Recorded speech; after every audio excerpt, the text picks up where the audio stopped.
Good morning, sir. Can you see and hear me? Yes, I can, thank you. May I recall Rob Wilson, please? Yeah. I swear by Almighty God I swear by Almighty God that the evidence I shall give that the evidence I shall give shall be the truth, shall be the truth, the whole truth, the whole truth, and nothing but the truth. and nothing but the truth. Thank you very much. Please do sit down, Mr. Wilson. Thank you very much for attending for a second time today to give evidence. We're very grateful to you. And thank you also for devoting the time to produce a second witness statement for the inquiry. If we can look at that, please. It's 27 pages long, excluding the index to the exhibits. It's dated the 15th of November 2023, and it should be at your tab A1 in the bundle. For the transcript, the URN is WITN 0421 0200.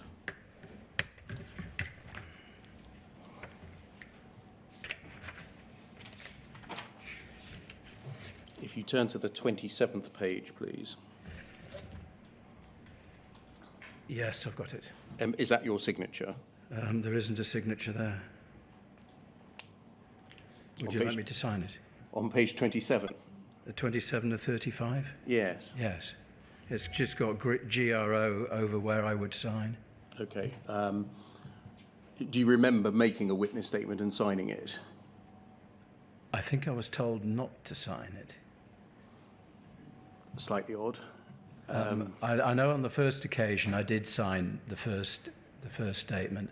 Yes. But on the second occasion, my instructing lawyer said, "Don't sign it. You'll sign it there." I think But I'm very happy to sign it. The witness statement that's in front of you, have you read the contents of it? Yes. And are the contents of it true to the best of your knowledge and belief? Yes. There's one word wrong in one of, and I've forgotten the number.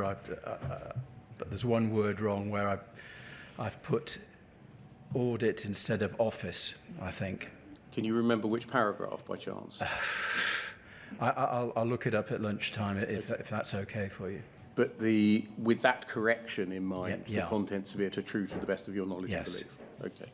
We'll attend to the signature of the witness statement outside of the hearing room Okay. if you say the contents of it are true to the best of your knowledge Yes. and belief. Yes, they are. Thank you very much.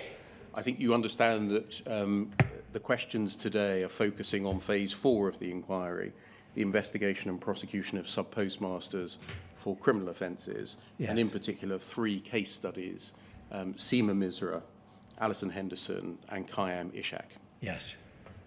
We addressed your professional background and your career on the last occasion that you gave evidence, the 12th of October of this year, and I'm not going to ask you about it again. However, I have got one question about your employment status with the Post Office, if I can just ask you about that, please. Yes. Can we have on the screen, please, poll 0012 8970?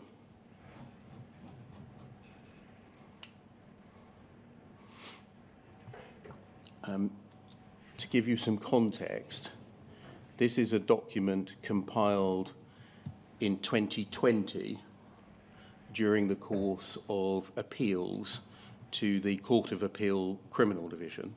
Yes. We understand that it was prepared before the Court of Appeal Criminal Division gave its judgment, and that it was prepared by Peters and Peters, who are the solicitors acting on behalf of the Post Office. And in summary, it's inviting the Post Office to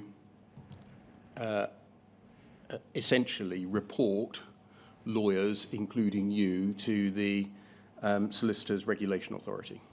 Yes. You can see that in the first paragraph. It says, counsel has advised that the conduct of John L. Singh, Rob Wilson and Juliet McFarlane, 3 senior lawyers in the Post Office Royal Mail Group's criminal law team between 1999 and 2013, collectively the 3 lawyers, is capable of amounting to a serious breach of the Solicitors Regulation Authority's regulatory arrangements, having regard to the nature and number of cases referred for appeal and the issues identified through a review of material in the post-conviction disclosure exercise and Project Brisbane.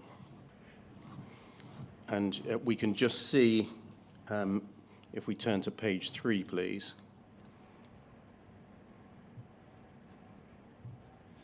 And look at the second paragraph, a summary of what was being said. Council has advised that material identified in the course of those two exercises I've just mentioned identifies potential misconduct, whether by individual instance or cumulatively, is capable of amounting to a serious breach. In particular, inadequate investigation, including a failure to pursue all reasonable lines of inquiry, whether they pointed towards or away from the guilt of the defendant, and to establish that an actual financial loss had occurred in theft cases. B, material non-disclosure, in particular about the reliability of Horizon in breach of CPIA duties. Inadequate, negligent or improper decision-making in relation to charging offences and determining whether to drop charges or accept lesser or partial or inadequate ones. For example, misunderstanding or misapplying the full code test, misunderstanding or misapplying the burden of proof by requiring defendants to prove they were not responsible for the loss suggested by Horizon, rather than by proving that there was a loss and that the sub-postmaster must have been responsible for it. Attaching improper weight in decision-making to the financial or commercial interest of the Post Office, particularly in terms of using criminal prosecution as a means of recovering losses and or bringing charges as a means of pressuring sub-postmasters to make good losses that they were not necessarily liable for. Failure in false accounting cases to have any regard to the cause of the underlying shortfall that was being covered up by the SPM. Adding theft charges in circumstances where the elements of the offence were not made out and or potentially with a view to pressuring defendants to plead guilty to lesser charges, in particular false accounting. And then sixth, making the acceptance of pleas conditional on the defendant not making any explicit criticism or of the Horizon system. So that they were the issues that have been identified in a potential report to the SRA. If we just go back to page 2, please, and we're going to explore some of those things today. If we look at page 2, and if we look at the bottom part of the document under other relevant issues, the lawyers have raised above that, I should say, the pros and cons, the benefits and the risks of making a report to the SRA, the pluses and the minuses. And then under other relevant issues, it says under paragraph 2, however, only one of the 3 lawyers, and you remember that was a defined phrase at the beginning of the document, Yes. you, John Elsing, and Juliet McFarlane, was ever employed directly by Post Office Limited. He's no longer an employee. Were you employed directly by Post Office Limited? I think probably when I started in 1986. But then I moved in 2012 into Royal Mail Group. So do you think between 86 and 2012 you were employed directly by Post Office Limited? I think they call themselves Post Office Limited. Having said that, when I first applied to have representation because I'd received the Section 9 statement, Poll couldn't find me on their lists. And it took them, I don't know whether it's 3 or 4 days before eventually deciding that I could have legal advice. And I'm not sure whether they ever came back to me and said, yes, you were a Poll employee. But something like that happened. And what about John Elsing? Was he, to your knowledge, ever directly employed by Post Office Limited? Well, he will have been directly employed by them from 2012 onwards, and he would have been in the same position as I would have been prior to that. And what about Julia McFarlane?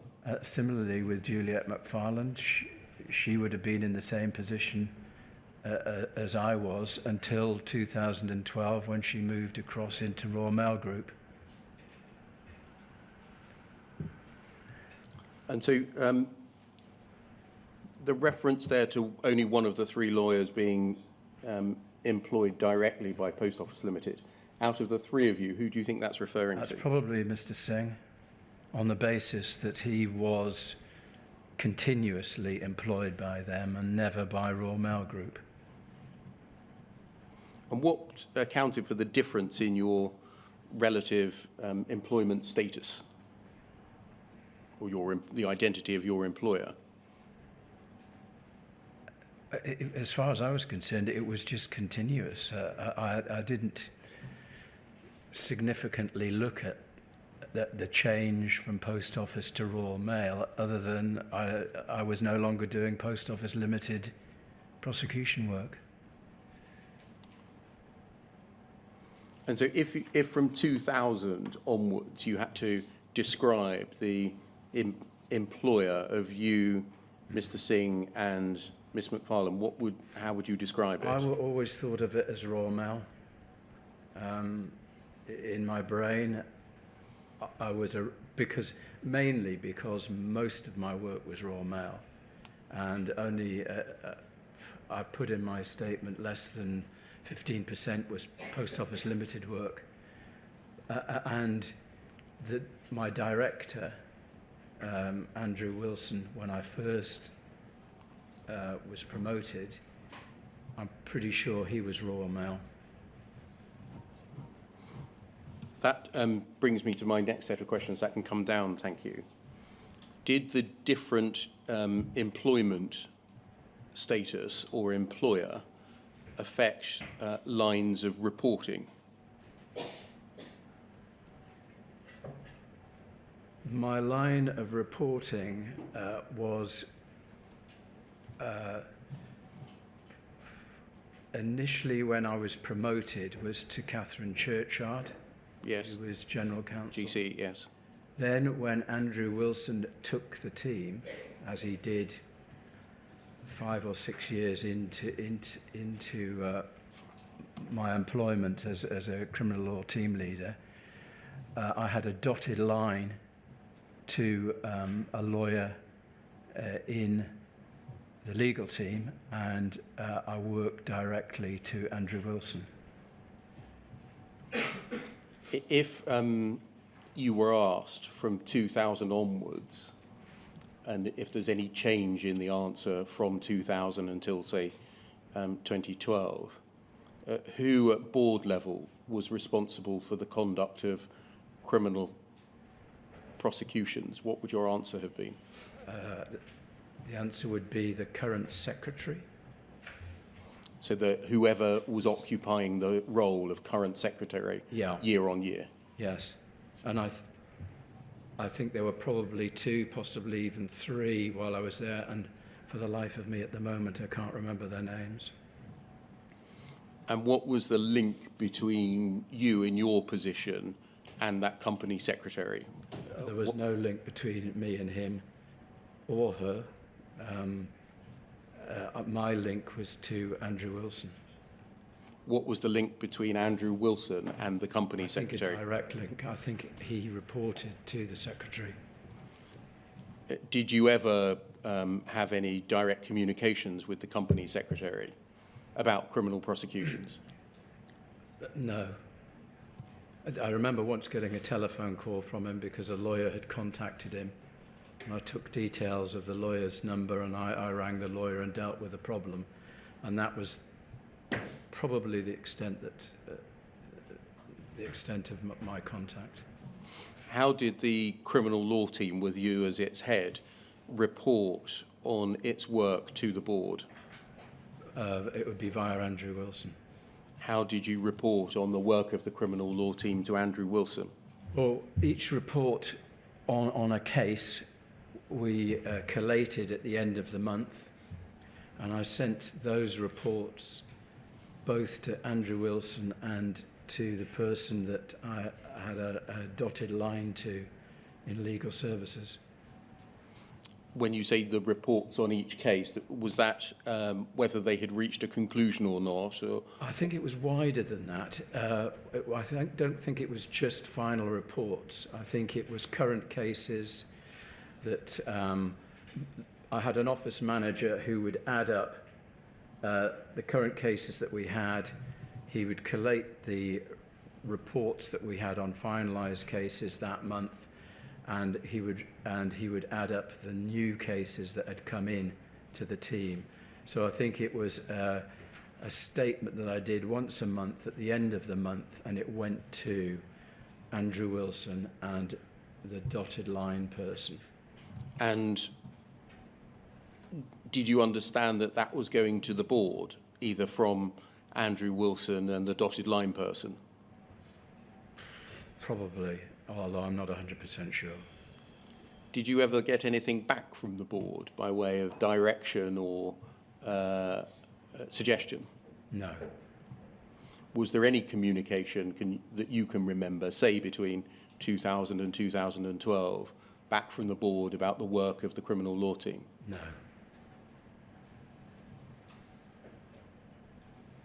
Did you ever attend any board meetings? No. Did you ever prepare anything for Andrew Wilson or the dotted line person for their attendance at a board that you can recall? I don't think I prepared anything. I may well have been a sounding board in relation to something that he wanted to propose to the board, but I didn't prepare anything myself. He did that. What was the purpose of the preparation of the monthly reports on current cases and cases concluded?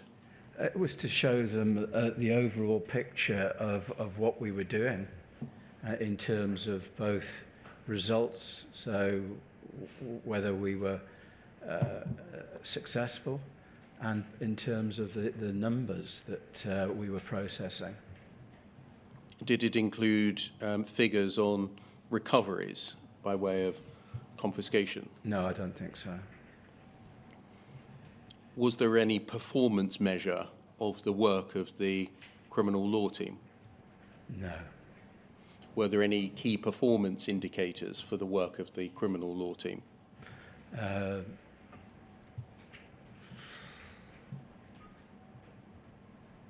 KPIs ring a bell. I probably had some as part of my responsibilities, but I can't remember what they were.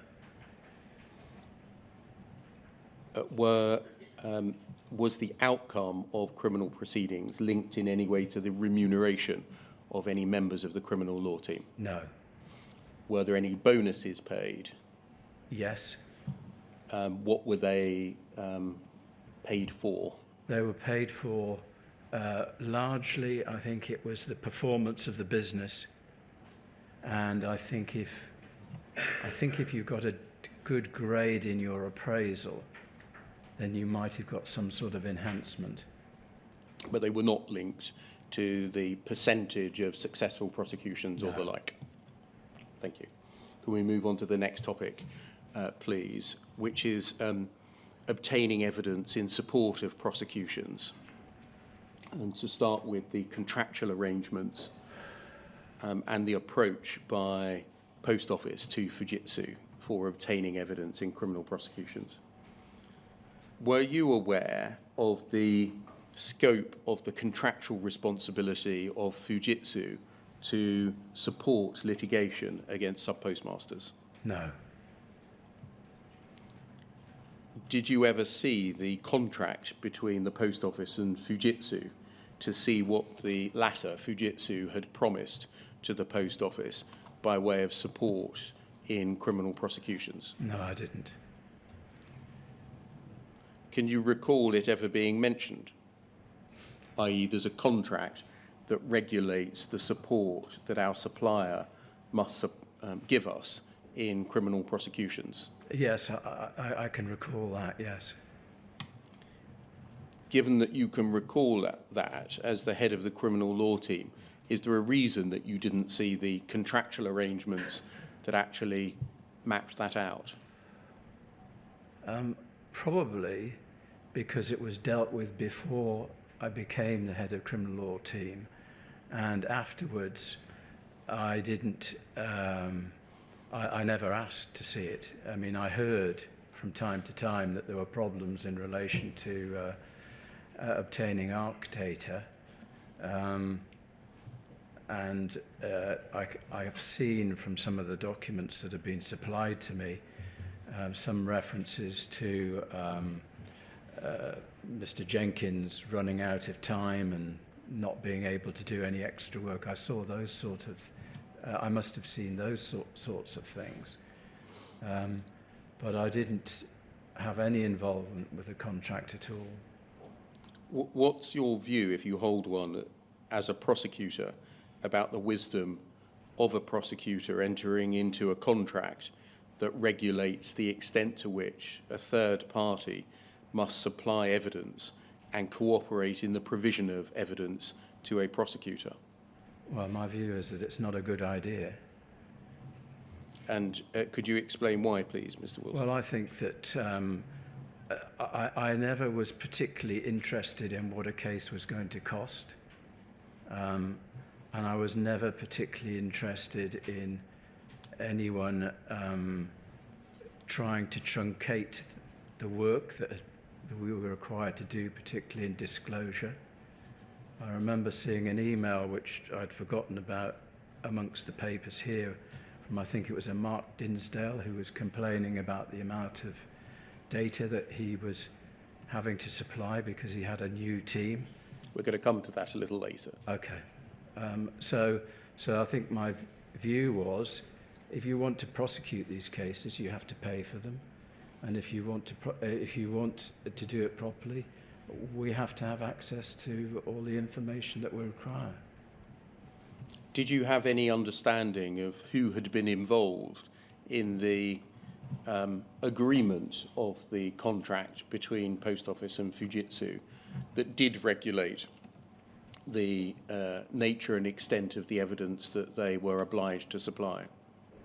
My understanding now comes from listening to Teresa, I think it was Williamson, I knew her as Teresa Berridge, Yes. who said that she had prepared an open-ended part of the contract because she was conscious that the people dealing with the contract, I believe this is what she was saying,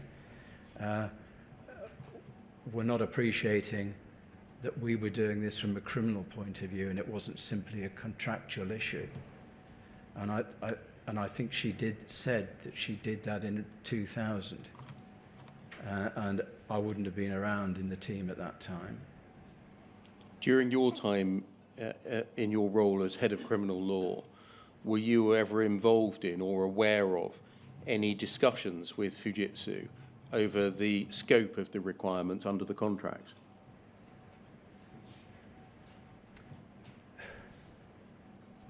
I was aware that there were problems, but I wasn't aware about discussions going on. It's not something that my role touched. But you were and your team was the people that were advising on evidential sufficiency, were laying a case before a criminal court as fit to be heard by the criminal court, and then prosecuting it, often to conviction. Does that not mean that it was part of your role to get involved with a key supplier of evidence and a contract that regulated the extent to which they supplied such evidence? I never had the impression when we were prosecuting that we were not getting what we wanted in terms of ARC data. Yes, I heard that there was, for want of a better word, whinging about the amount that was being required, particularly on Seema Misra, which no doubt we will discuss it shortly. But I never had a worry in my head that we weren't getting what we should be getting. Thank you. Did you ever become involved in assisting the Post Office security team in their understanding of Fujitsu's obligations under the contract? I know, again, from what I've read in the papers that you've supplied me with, that at some stage there was difficulty over our expert meeting another expert, and Janelle Singh must have come to me and said, look, Rob, what can we do? And I emailed and said, basically, if we can't have this, we will need somebody in court in whatever time span it was to explain from Fujitsu why we can't deal with this. So on an individual case basis, you can remember becoming involved, but nothing more strategic or higher level. Look, security team, this is what the contract says. This is how we're going to carry it into effect. This is how it works. I remember when the Court of Appeal made their decision, which I have to say that I was mortified at and felt ashamed, and I couldn't begin to understand how the sub-postmistresses and sub-postmasters must have felt together with their family, and for which I clearly apologise for profusely. I remember discussing with Dave Posnett the judgment, and he said, and part of the discussion was about back doors into the system. And he said that he was at a meeting with me when I'd challenged Fujitsu and said, are there any back doors to the system? And they'd categorically said no. I don't know, but that's what the discussion was about, but I don't know what the meeting was about. I didn't actually recall that. He reminded me of it. So I was at a meeting with Fujitsu with Dave Posnett, but I can't remember what the substance of the meeting was. It might have been what you're alluding to, but I don't remember that. Can you recall whether that was case specific? I.e. the issue had arisen in the context of an individual case? It could have been. I honestly don't know. I didn't recall the meeting, and I didn't recall asking them the question. Dave Posnett said to me, I was at that meeting with you, you asked the question. What was your understanding as to the nature and type of data that might be drawn from Horizon in order to found the basis for an investigation and or a criminal prosecution? Well, they had ARC data, transaction logs, various other logs and information, which I can't really recall now. I've seen some of the matters listed in the papers, but as far as I was aware, from that data, we should have been able to prosecute each case. Had you heard of the expression credence data or data obtained from credence? I probably did, but I can't recall what it is now. You've referred a number of times to ARC data, ARQ data. Yes. Did you understand that there was a difference between the nature and species of ARQ data that could be obtained, perhaps by reference to words such as standard or enhanced ARQ data? I've seen those in the papers. I thought ARC data, looking back, was data which effectively you could see who was detailing each individual transaction that had taken place. I may have got that wrong, but I thought that's what ARC data was.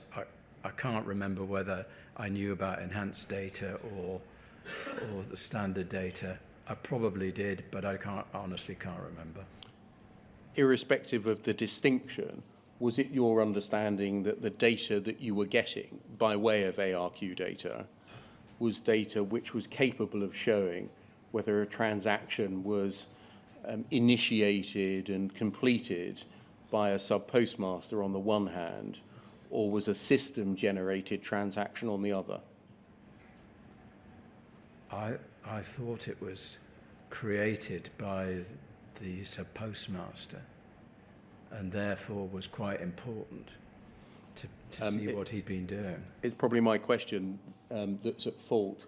Did you understand from the ARQ data that you were getting that data would be able to distinguish between whether a transaction was carried out by a sub-postmaster on the one hand or by the system on the other? I understood it to be the postmaster. Have I misunderstood your question? Yes. Did you understand that all transactions were sub-postmaster initiated and completed? Yes. You didn't understand that some transactions could be created by the system itself? I didn't understand that, no. Okay. When you were conducting your evidential review for the purposes of advising whether the evidence met the Code for Crown Prosecutors standard, which documents concerning the Horizon system would you expect habitually to review? I would expect to see transaction logs, the audit report. What do you mean by so the audit report, meaning the auditors that attended the branch Yes. and conducted a shortfall analysis? Yes. Yes.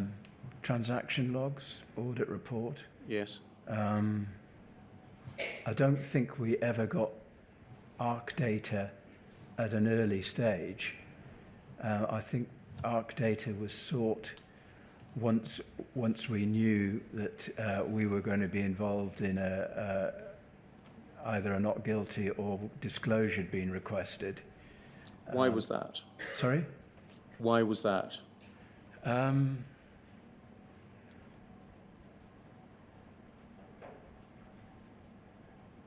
It just, the way the investigators prepared their papers for us just generated not every document, a limited number of documents, together with the interview, obviously.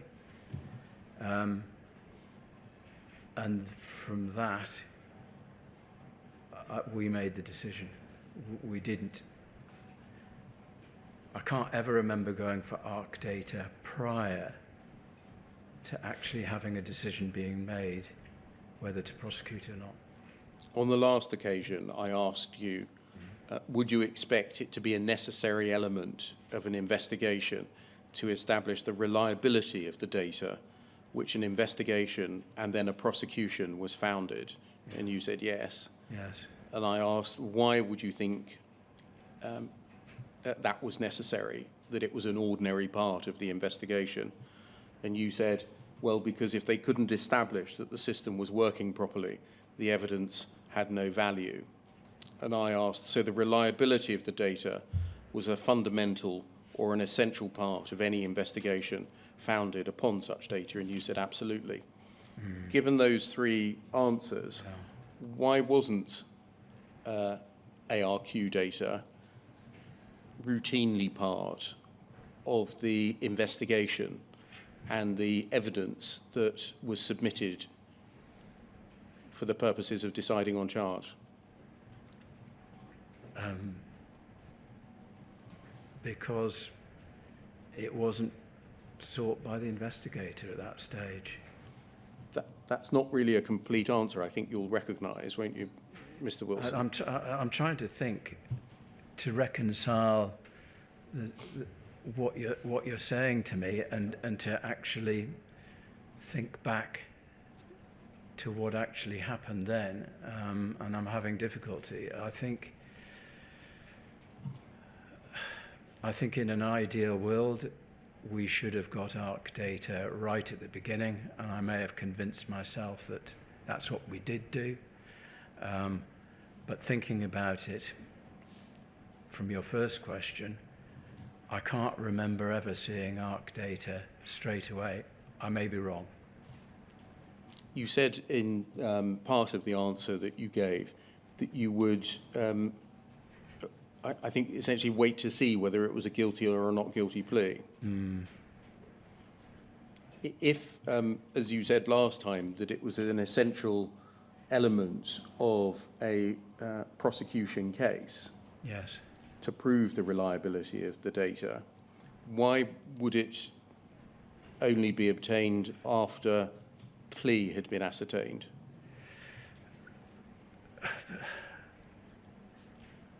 I think, I mean, it may be down to cost, but I can't remember ever thinking it's a financial consideration. I can't remember that. My view was it didn't matter how much it cost, get on with it. But I don't know. Maybe that's why investigators didn't go for it in the first place. Alternatively, I think from the papers, some investigators had to slow their cases down because they couldn't get hold of ARC data. And maybe that was a factor. I think you're there talking about cases where an accused person or a suspect in interview had raised an issue about the reliability of Horizon, and as a consequence of that, inquiries were made about obtaining ARQ data. Was it the case that the system was the Post Office waited until a suspect or an accused person raised an issue about the reliability of Horizon before undertaking this inquiry? Yes, I think you're probably right. I think if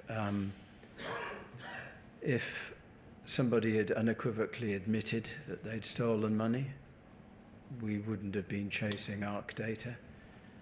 So, yes, I think you're probably right. Can we look, please, at FUJ 6071?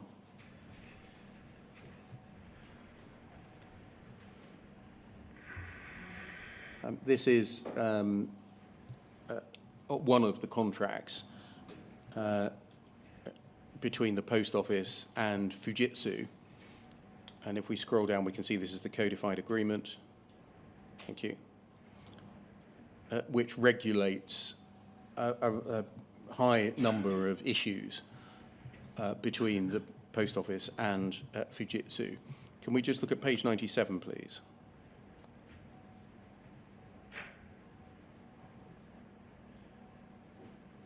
And scroll down, please, to 4.1.9. Thank you. If we just scroll up a little bit so we can see the context. Thank you. Can you see two requirements here under the heading Prosecution Support, 4.1.8 and 4.1.9? Under 1.8, the contractor shall ensure that all relevant information produced by the Post Office Counters Limited service infrastructure at the request of Post Office Counters Limited shall be evidentially admissible and capable of certification in accordance with the Police and Criminal Evidence Act 1984 and equivalent legislation in Northern Ireland and Scotland.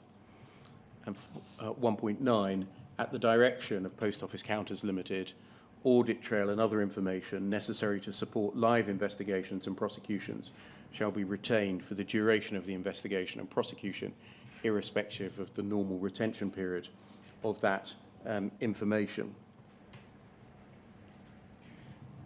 This is, I think, amongst the contractual material that you didn't see at the time. Is that right? I don't think I've seen this document before. I don't even think it's with my papers. I think it is, but let's just... I'm not being critical. No, okay. Let's just proceed on the basis that it's just these two paragraphs I'm asking you to look at, Mr. Wilson.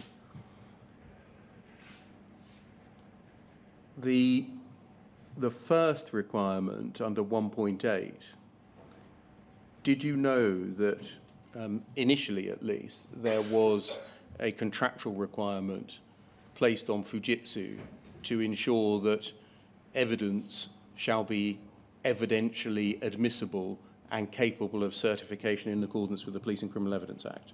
I didn't know there was a clause like that, no. Does it follow that when there was an amendment to this contract after the repeal of the relevant provision in Section 69 of the Police and Criminal Evidence Act, you weren't aware of that change? No, I wasn't aware. Was there any change in practice in the criminal law team as between the period before certification under Section 69 of PACE was required and after the repeal of Section 69 of PACE? I assume that the standard clause that went in the witness statement towards the end of the witness statement was omitted after the change, but that's the only thing I can think of. Were you or others in the criminal law team, to your knowledge, involved in the provision of advice as to what happens now after Section 69 is repealed? What are the evidential requirements on computer-based evidence in a criminal prosecution in the courts of England and Wales?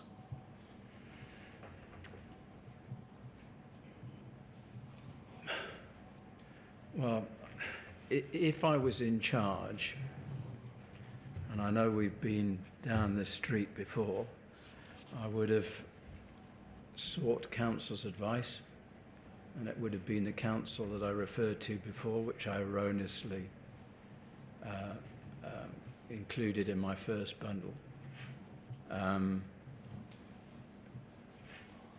But I think that change was in about 1997. I think the repeal was in 99 and came into effect in 2000. Right, okay. So I wouldn't have been around in the team at that time then.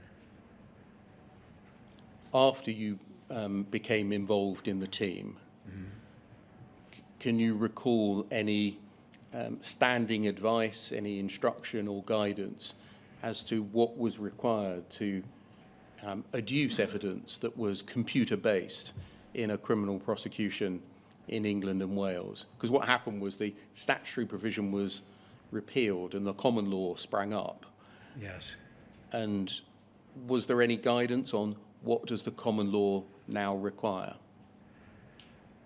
If there wasn't a general guidance from counsel, which I would have put my money on, then I think counsel on a case-by-case basis would have advised us this doesn't comply or you need to do this. But I can't remember that happening. I can't remember seeing an advice from counsel where they were critical of a witness statement because it didn't follow the format that it needed it to. Or indeed the other way round, that lots of witness statements continue to contain the Section 69 formulation, even though they were not required. Yeah, that's a real possibility. Do you consider that you and others in the criminal law team had an adequate understanding at the time of the technical operation of Horizon? Looking back now, I don't think we did, no. What about an adequate understanding of the Post Office's estate systems and processes, Probably. including, I'm sorry. Sorry, no, I was going to say probably not as well. Looking back, I don't think we involved ourselves on the technical side enough. Including, for example, the operation of transaction corrections. I'm not sure what a transaction correction is. Maybe that proves the point. Right. Wasn't such an understanding necessary of the operation of Horizon and the way the Post Office's estate, its systems and its processes worked in order to be able to apply a critical eye to the evidence that an investigator was sending you to advise on charge. I mean, that's very logical now. At the time, I think it was generally assumed that what the investigator was getting was appropriate and sufficient for the purposes we required it. But I agree with you that we did not know enough about the Fujitsu data and the poll information. With hindsight, yeah. Thank you. That document can come down. Was there any written guidance or policy or procedure on the obtaining of expert evidence for the purposes of a criminal investigation or prosecution? No.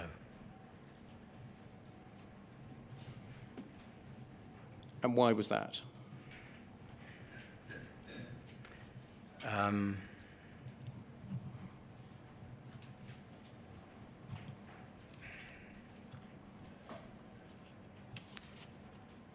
I think it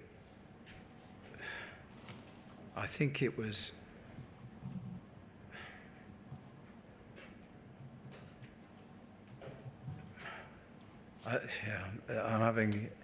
I think it was probably because we'd never dealt with an expert witness before and didn't perceive it, because of that lack of knowledge, to be different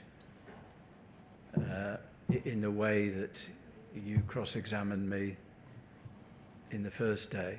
I think that was the reason. That it didn't strike me at the time that through lack of understanding that the expert was to be treated in a completely different way. Can we look, please, at poll 3097100? And can we look, please, at page 9 to start with?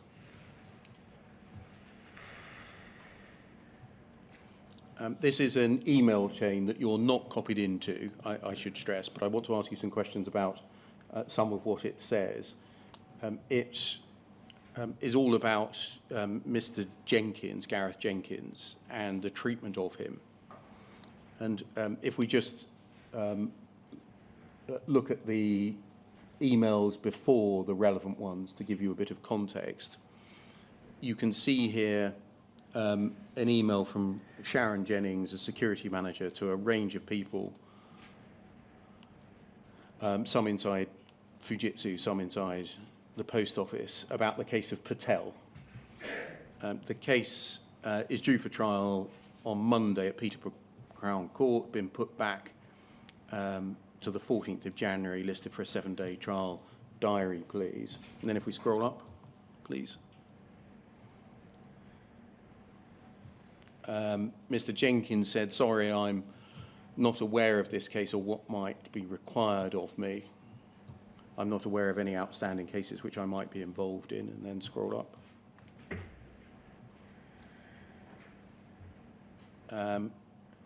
Hi, Gareth. This is the one that you supplied the expert report and witness statement for the week before last. Apologies for not explaining that properly in the previous email. It was a blanket email for all witnesses. It's unclear at this stage who will be required as witnesses and which evidence will be accepted without the need for attendance. I just thought if I let everyone know, etc.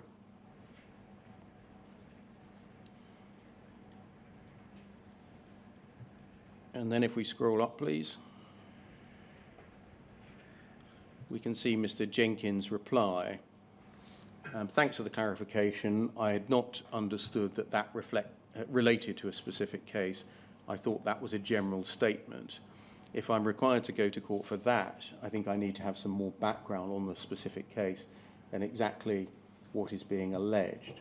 I appreciate that it's not covered in my statement, but if I need to be an expert witness, I need to understand what is happening, and then some other details. You'll see there that Sharon Jennings referred to Mr. Jenkins as having produced an expert report, Yes. and Mr. Jenkins himself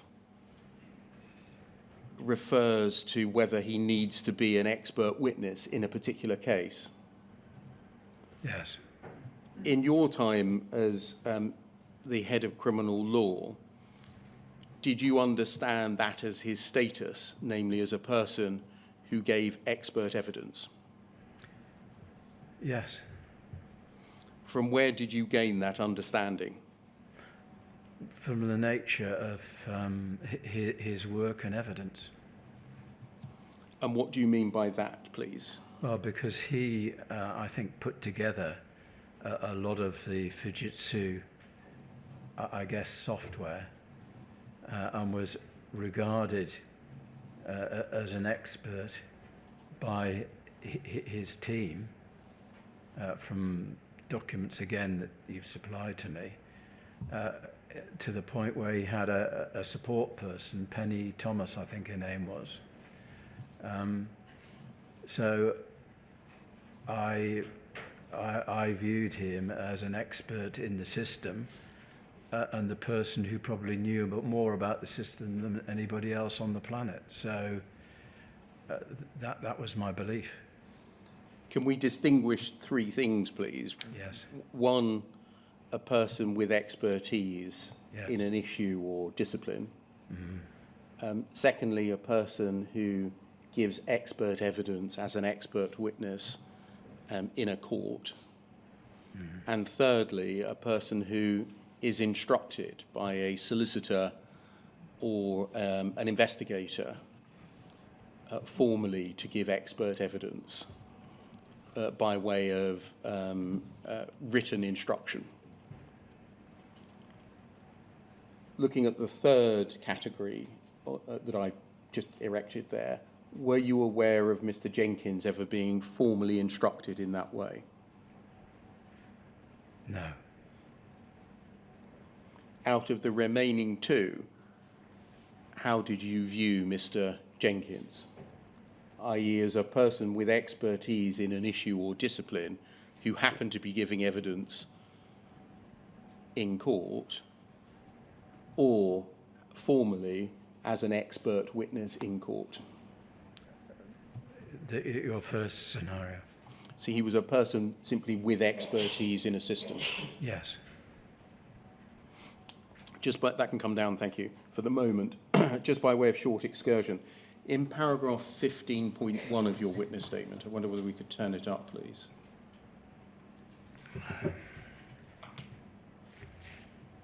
It's on page 12.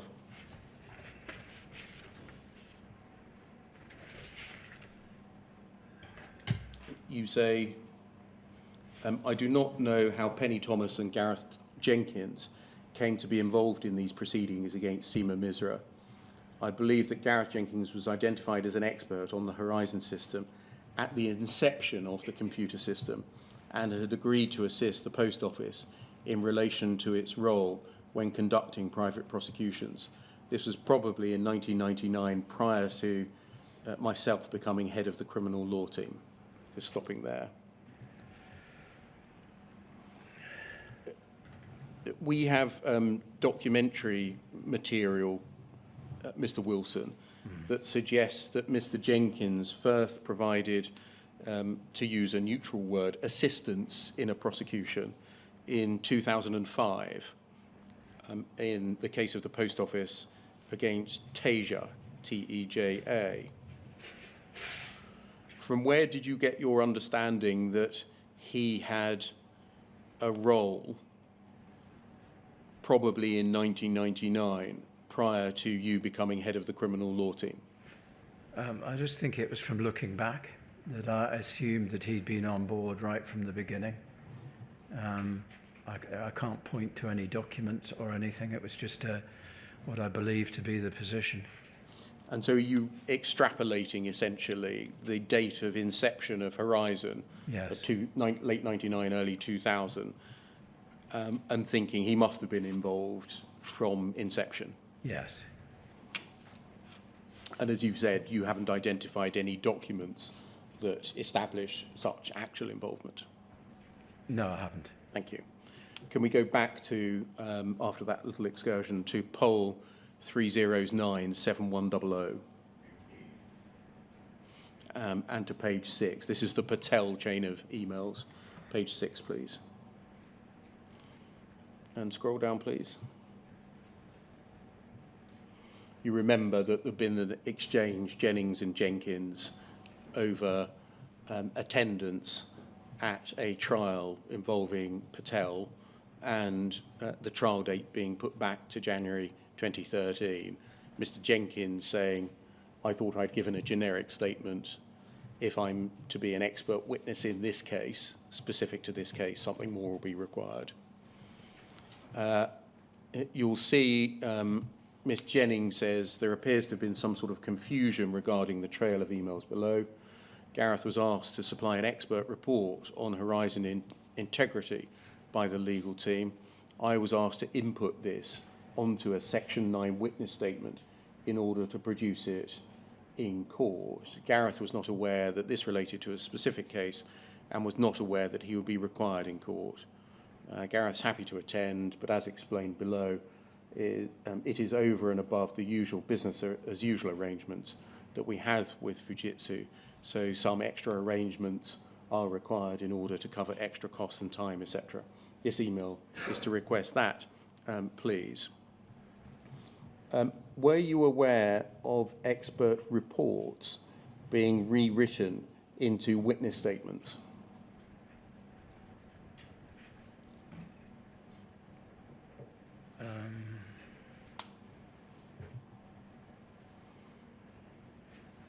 I don't think so.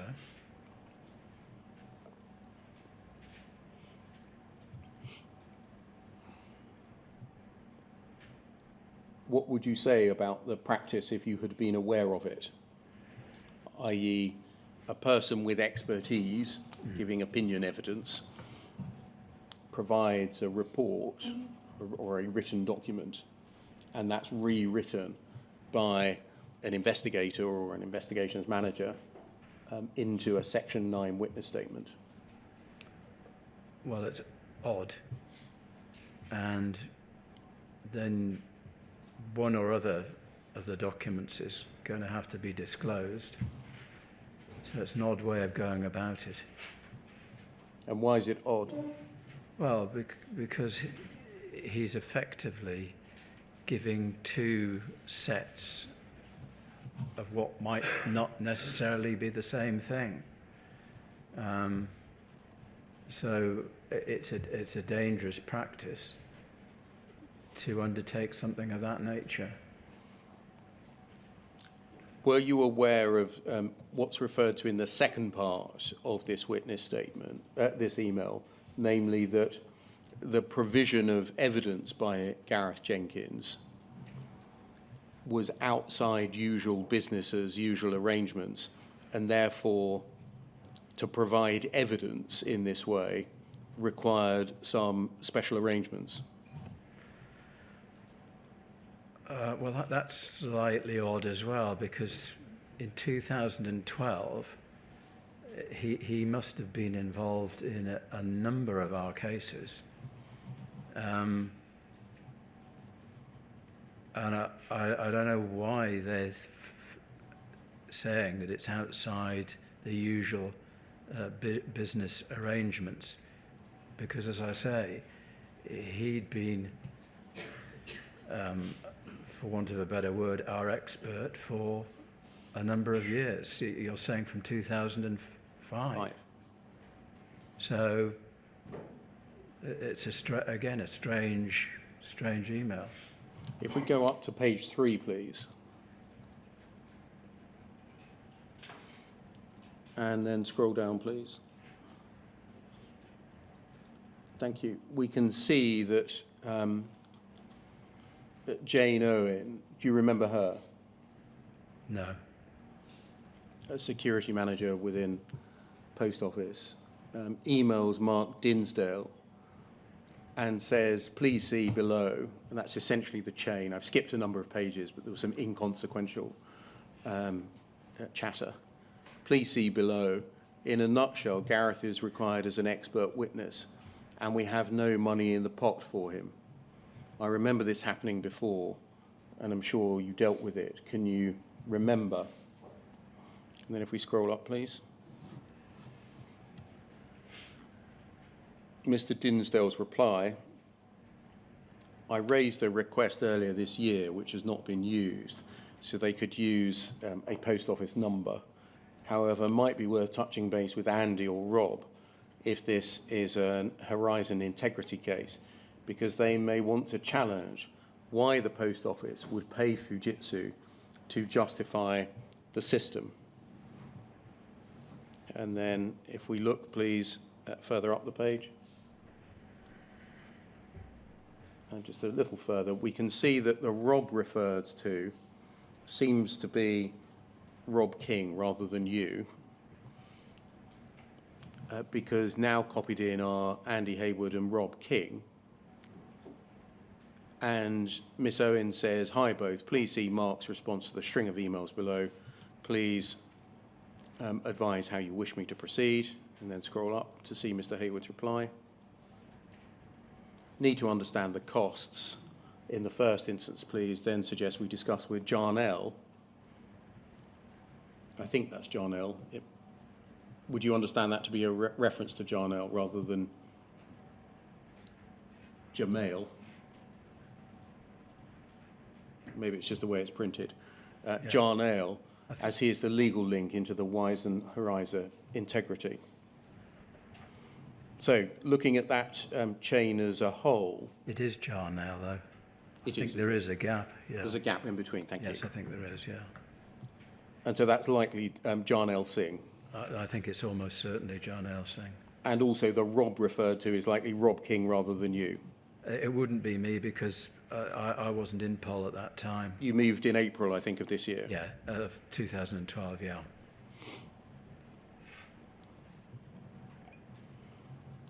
Would the chain have ended with a discussion with Jarnell then? It wouldn't, Jarnell Singh, it wouldn't have come over to you in your new role? No, it wouldn't have come to me at all.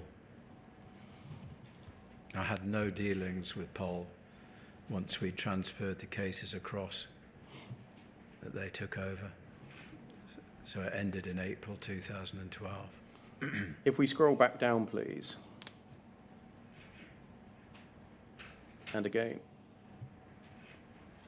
Yes, just there, thank you.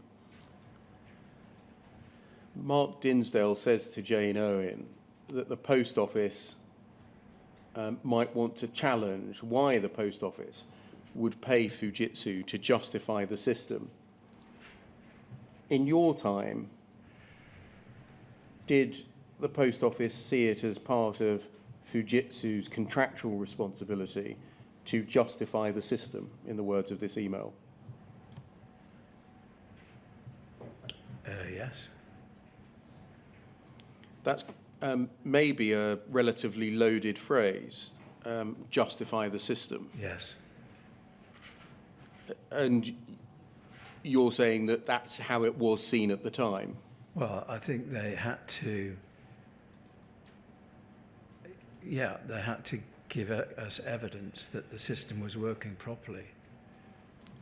Oughtn't they just to have given evidence as to how the system was working and whether it was working properly? Yes. And that's a more neutral way of expressing it. Yes. The way that an independent prosecutor would look at it with an open mind. Yeah, I don't disagree with you. Was there a mindset or a view that it was for the Post Office to pay for Fujitsu to justify its system? I didn't deal with the finances between Post Office and Fujitsu. I had no dealings with that side of things. Was it what the Post Office expected when it instructed Mr. Jenkins to give evidence, or asked Mr. Jenkins to give evidence, namely to justify the system? Well, that would be part of his responsibilities, I imagine, yes. Would that be an appropriate role or instruction for an expert witness to justify something? Well, I agree with your change of wording that actually it's not really justifying the system, it's saying that the system was working properly at the time, that we're concentrating on in relation to the suspicious activity. Thank you, that can come down. To what extent was the criminal law team involved in your time in editing or tailoring statements from Fujitsu employees?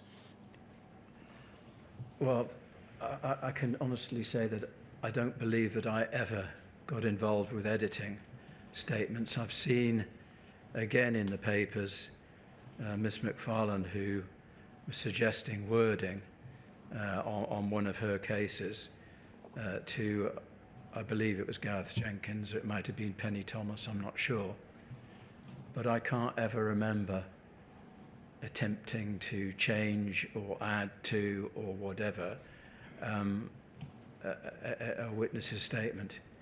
My view was that that was the investigator's job, and my job was to consider what the statement said, and if I needed anything else, I would ask the investigator. So let's deal with your personal practice. Do you need a refill? That's fine, thank you. Deal with your personal practice first. Yes. Why wouldn't you, as a prosecutor, get involved in the editing of witness statements or the suggestion of changes to a witness of their witness statement? Because it's almost telling the witness what you want them to say, And as what- opposed to them giving you their views on what they're seeing or the factual position. I wouldn't want to engage with a witness where I was maybe not forcing them into a corner, but certainly giving them my view as to what I thought they should be saying. That would have been inappropriate. Would you regard it as improper? Yes. Would you include amongst the risks that are involved that you yourself may end up becoming a witness? Absolutely. Well, if you're telling somebody what to do, I mean, I've seen it in these papers, in the Henderson papers, where Mrs. Henderson makes comments about what her lawyers have told her. And I would never want to be in that position for somebody to turn around to me and say, I was told by Mr. Wilson I had to do this. So I wouldn't be involved with that, no. Were you aware of any members of your team at the time that you were head of criminal law engaging in the process of editing or tailoring witness statements from Fujitsu? Well, I've seen the email from Miss McFarlane where she is tailoring the witness statement. I can't remember whether I was copied into that, but if I was, I think I would have been mentioning this is a dangerous practice. You need to be careful. You need to be very careful what you're doing, and potentially desist from it. Would your answers be any different if the individual concerned, the person that was making the witness statement, was giving expert evidence? I'd be even more careful because I'm not an expert. In your mind, was there any different approach that was permissible in liaison between a lay witness with a lay witness on the one hand and an expert witness on another as to a solicitor or barrister, a lawyer making suggestions for changes to the evidence? I do understand that lawyers do take statements from potential witnesses. But if you're trying to make somebody change their statement or change their evidence, presumably you would have to have some sort of factual basis or document that you would be putting to that witness in order to get them to change or add to what they're saying. So I think it would depend on whether they had some other evidence in front of them. The inquiry's seen numerous statements from employees at Fujitsu who have given evidence in support of post office prosecutions over a period of many, many years, including when you were the head of criminal law. And in particular, statements from Andrew Dunks, from Penny Thomas, from Beatrice Lowther, and from William Mitchell. What was the process for obtaining such witness statements? So I'm leaving out of account Mr. Jenkins for the moment. If we needed a statement to cover a particular area, the investigator would be tasked to obtain it, and he presumably would know who to contact for the type of evidence we were asking for. So it was the investigator's function, is that right, to obtain the statements from Fujitsu employees? Yes.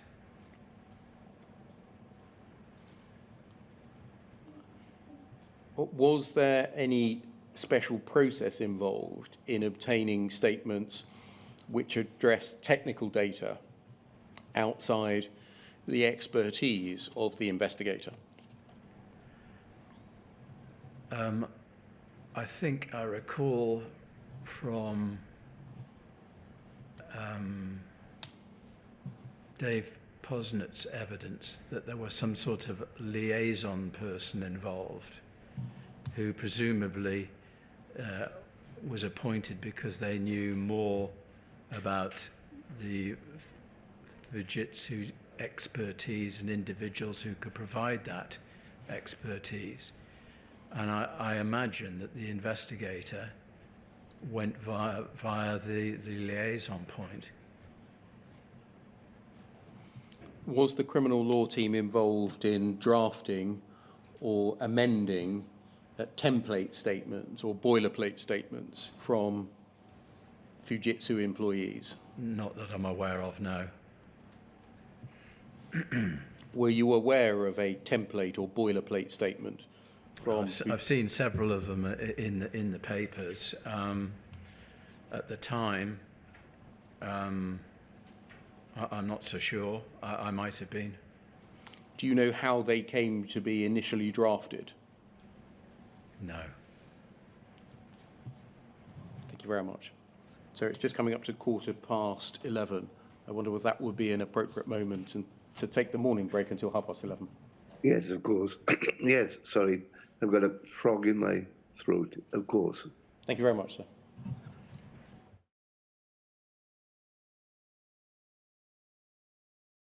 Good morning, sir. Can you continue to see and hear us?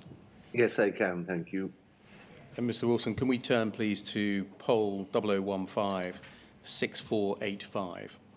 I'm continuing to explore the issue of CLT members, criminal law team members, involvement in amending or altering witness statements.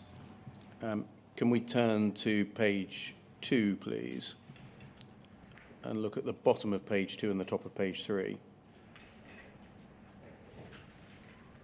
Can we see here an email exchange of June 2011 between Mr.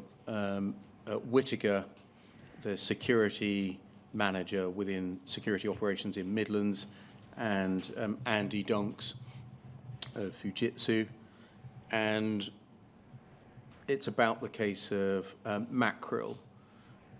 And the investigator says the majority of the statement appears to be okay, Andy. However, if you can insert further to my previous statement at the top as your other statement and call your new item APD3, not APD2, as APD2 has already been submitted to the defence. I've spoken to Rob Wilson of our legal team, who says that this should be okay if we let the defence know what has gone off. The spreadsheet information itself is not a deal breaker, as it were, in respect of the case. Sign and send it to me ASAP, bearing in mind the trial starts 2 weeks today, etc. And if we go up to page 1, please. And then if we just scroll down a little bit. It looks like that wasn't done immediately in June, because we're into July now. Mr. Whitaker says, see a statement. The content of the statement is fine. However, I've changed the date and added the words further to my previous statement at the beginning to reflect that this is additional evidence to your first statement. Send it to my house. And then Mr. Dunks replies. If we scroll down to bottom of page 2, top of page 3,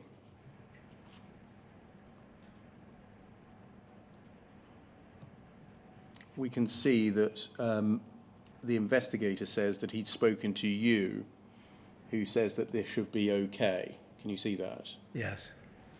Would you be involved in issues like this?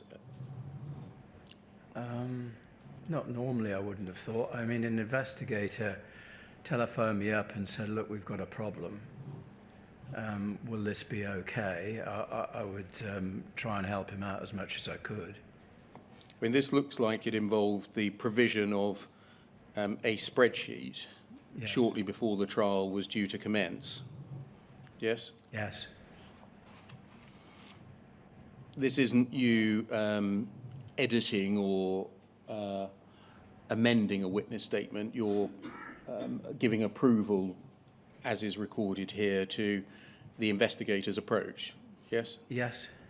And would that be how you did things, sort of that arm's length, rather than getting involved yourself? I mean, there may have been occasions when I got involved with something directly myself, but I can't recall them.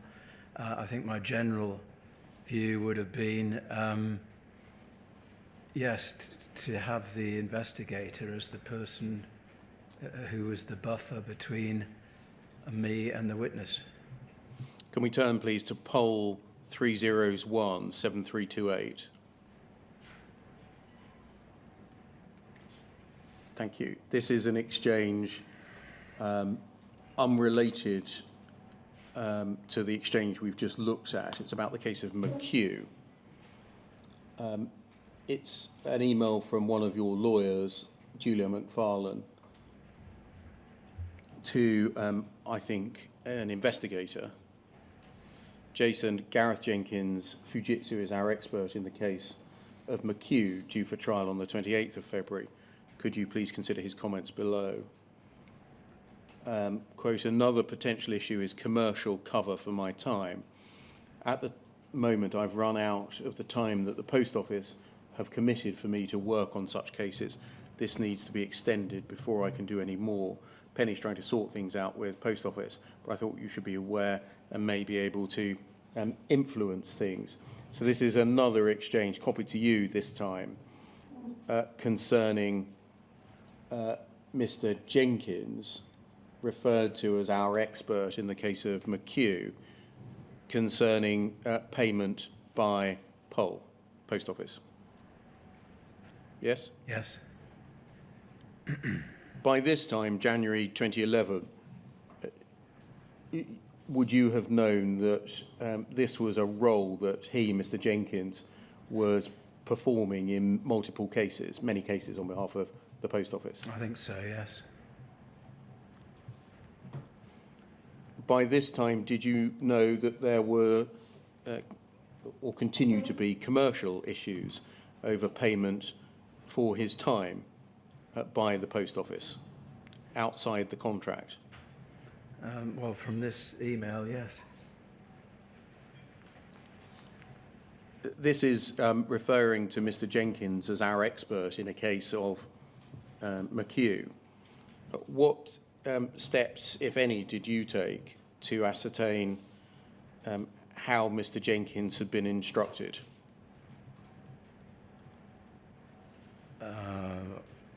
I don't recall taking any steps. Can you recall taking any steps to ascertain whether the evidence that he was providing as an expert was properly constituted as expert evidence? No, I don't think I'll have taken any steps. And why would that be?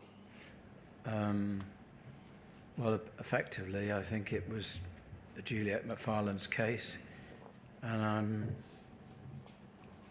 not sure why she's copying me into it.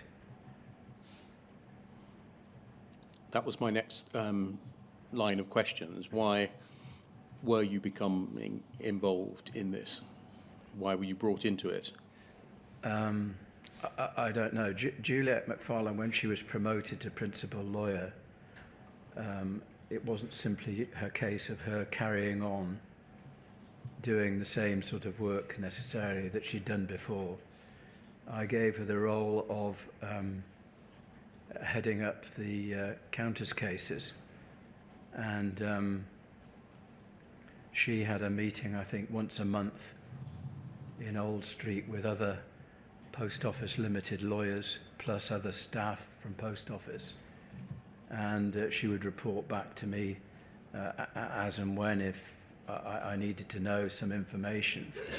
So she sort of headed up in the team the poll side of work, and I would have thought that this was something that within her role that she could have dealt with the other Post Office Limited lawyers. I don't know why she copied it to me. Maybe she just wanted me to know about it. Did you ever give any guidance or exercise any supervision over the lawyers beneath you in relation to their professional duties concerning expert evidence? No. And why was that? I thought we were doing it properly. I don't think I was alive to the problems that you've pointed out to me. And when you say alive to the problems, i.e. the difference of approach that's needed when you instruct somebody to give expert evidence as a witness in court proceedings? Exactly. Does it follow that that topic, the instruction of expert witnesses, was never something that arose in a continuing professional development context for any of your direct reports? No, unless they specifically requested to go on a course that directly involved experts. Or an audit of the skills that they had or which they needed to have? No. Nor presumably in any annual review process for example, Miss McFarlane or Mr. Singh, that you can recall? No, I can't recall at all. And presumably not an issue that arose to your memory in any one-to-one reviews? No. Thank you, that can come down. Can I turn to the fourth topic, please, which is bugs, errors and defects and your knowledge of them? And can we start, please, by looking at poll 307-0166. And can we look at the bottom of page 1 and onto the top of page 2, please? Can we see here we're in 2006, an email to you from Stephen Dilly. Do you remember Mr. Dilly? No. a solicitor at an outside firm? No. Bond Pierce or Bond Dickinson? No? They will have been civil litigators. Yes. In any event, this is an email from Mr. Dilley to you about Post Office against Castleton. And he says, Dear Mr. Wilson, Mandy Talbot may already have spoken to you about this matter. The Post Office is claiming just under $26,000 from this former sub-postmaster for failing to make good unauthorised losses that occurred in January to March 2004 at the Marine Drive branch, Bridlington.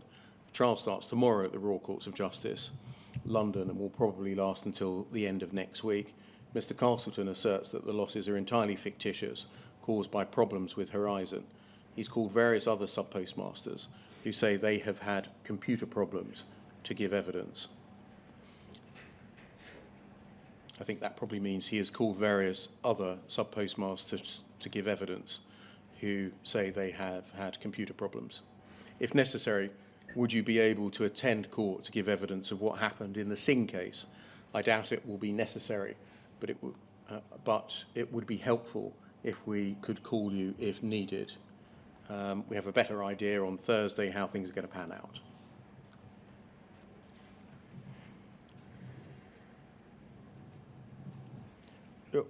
Can you help us looking at that email now? Were you being told about this in your capacity as head of criminal law, or because you were a potential witness that might need to be called?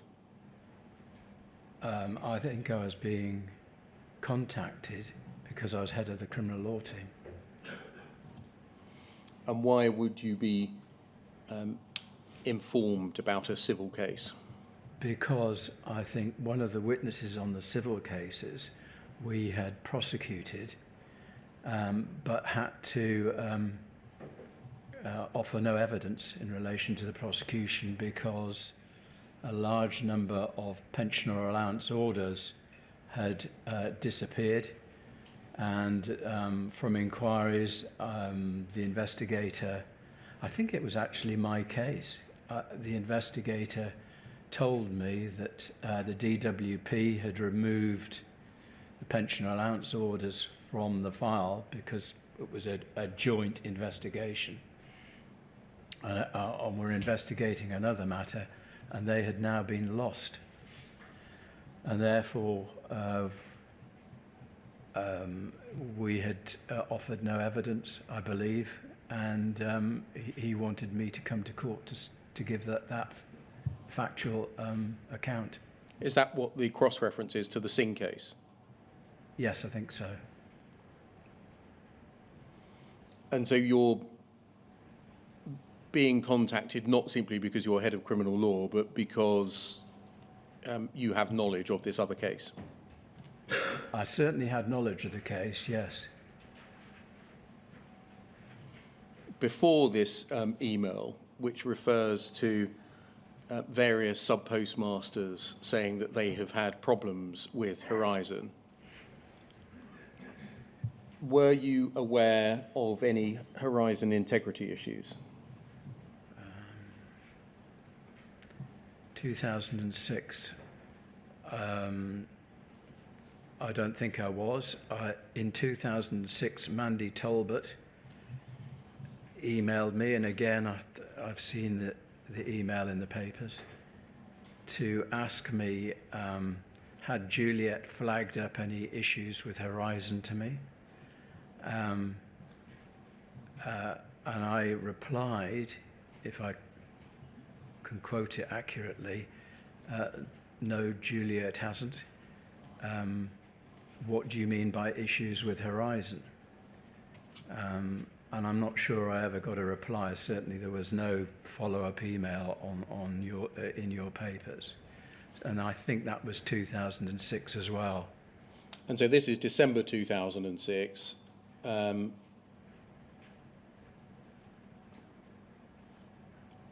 And this would be the first time then that you would be aware of sub-postmasters alleging problems with Horizon?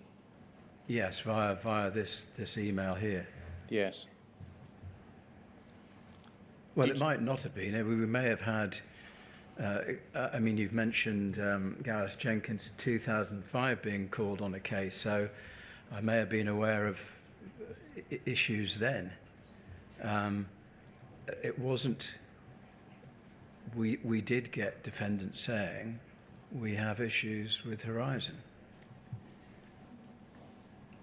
Did you hear about the production of any expert evidence in this case, Castleton case? No, I don't think I knew. I don't think I was given any details of the case. I was simply asked about the case that I may well myself have been prosecuting at the time. I certainly remember the pension allowance orders being mentioned to me as being missing. That was fairly significant. So it may have been my case. Did you ever have sight of any expert report or draft expert report prepared in the Castleton case? Not that I'm aware of, no. Can we move on, please, to poll 0015 7980?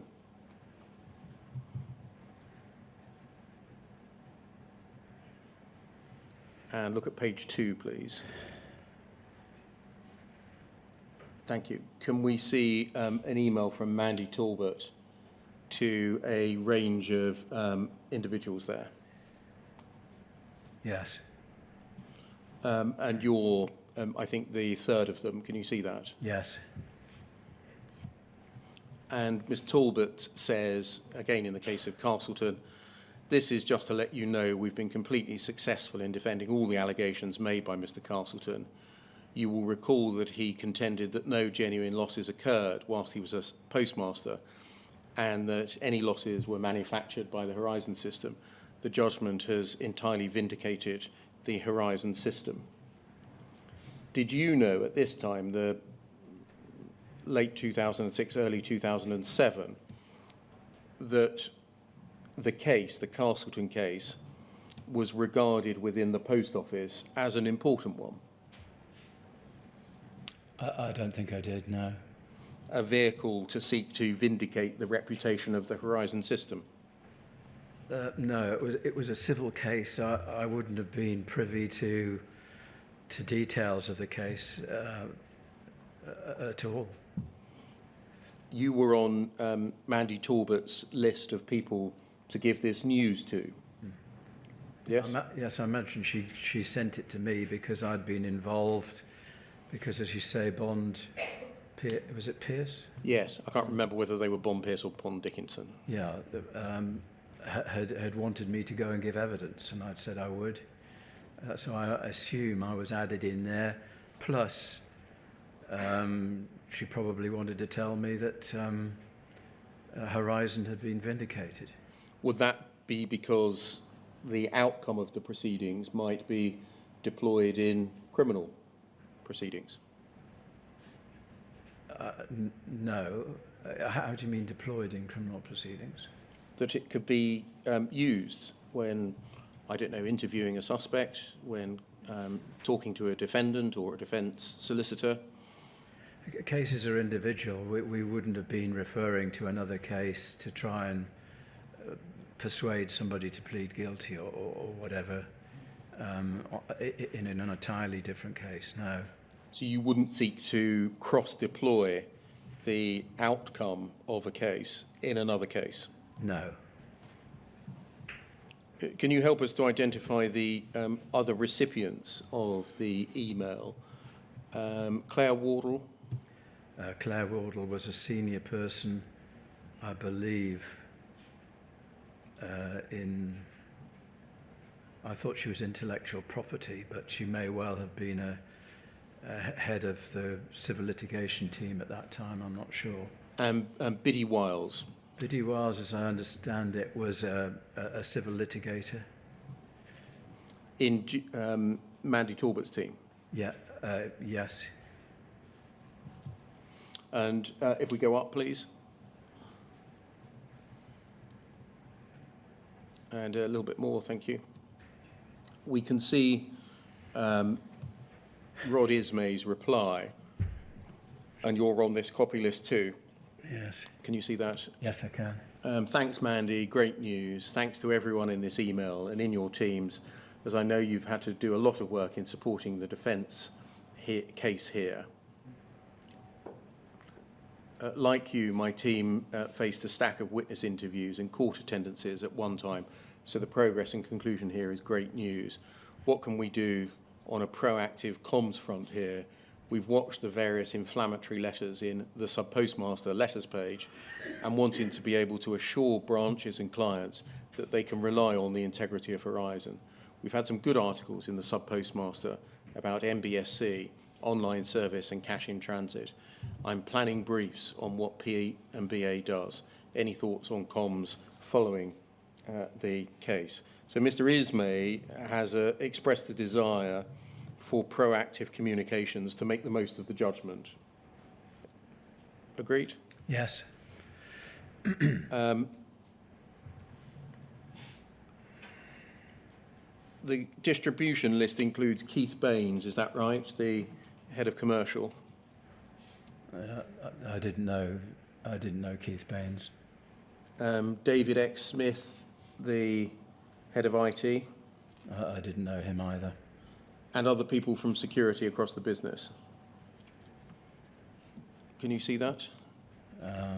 I can see Tony Utting. I recognise his name, and I think he is Graham Ward.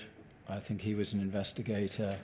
Doug Evans was actually the solicitor to the post office, and Claire Wardle, Biddy Wiles and Mandy Talbot are the only other ones I know.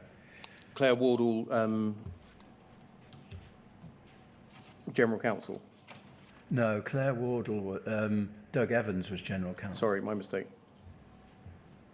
Claire Wardle, I think, probably headed up civil litigation at that time, although initially she was an intellectual property lawyer. Would you agree that by this point in time, early 2007, it was clear to you that the business, the post office business, regarded it as important to defeat any person that alleged that Horizon was in any way defective in the courts? Well, it certainly seems that way from Rod Ismay's email, yes. Was that a consistent message in your time as head of criminal law team that was cascaded down to you? I don't think. I think these were fairly rare. I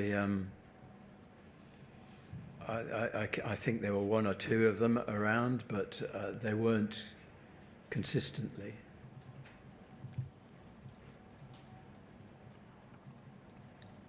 Did you yourself cascade this down to any members of your team? Probably not. And why not? Well, like I said before, I mean, our cases were individual cases, and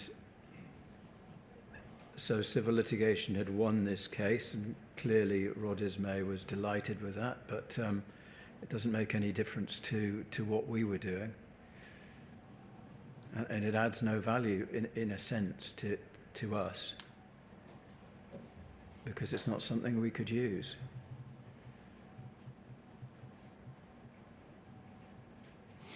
Can we move on, please, to FUJ 0015 5230?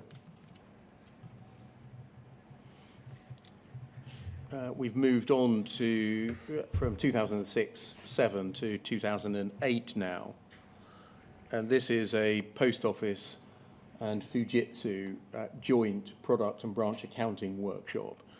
You're not listed as present there, but I want to pick up something that's referred to in these action points. You can see, just if you take a moment, who's present from both organisations. 3 from Fujitsu, including Mr. Jenkins, and a range from the rest from the post office, including Mr. Ismay and Andrew Wynne. And if we scroll down to the foot of page 1, please,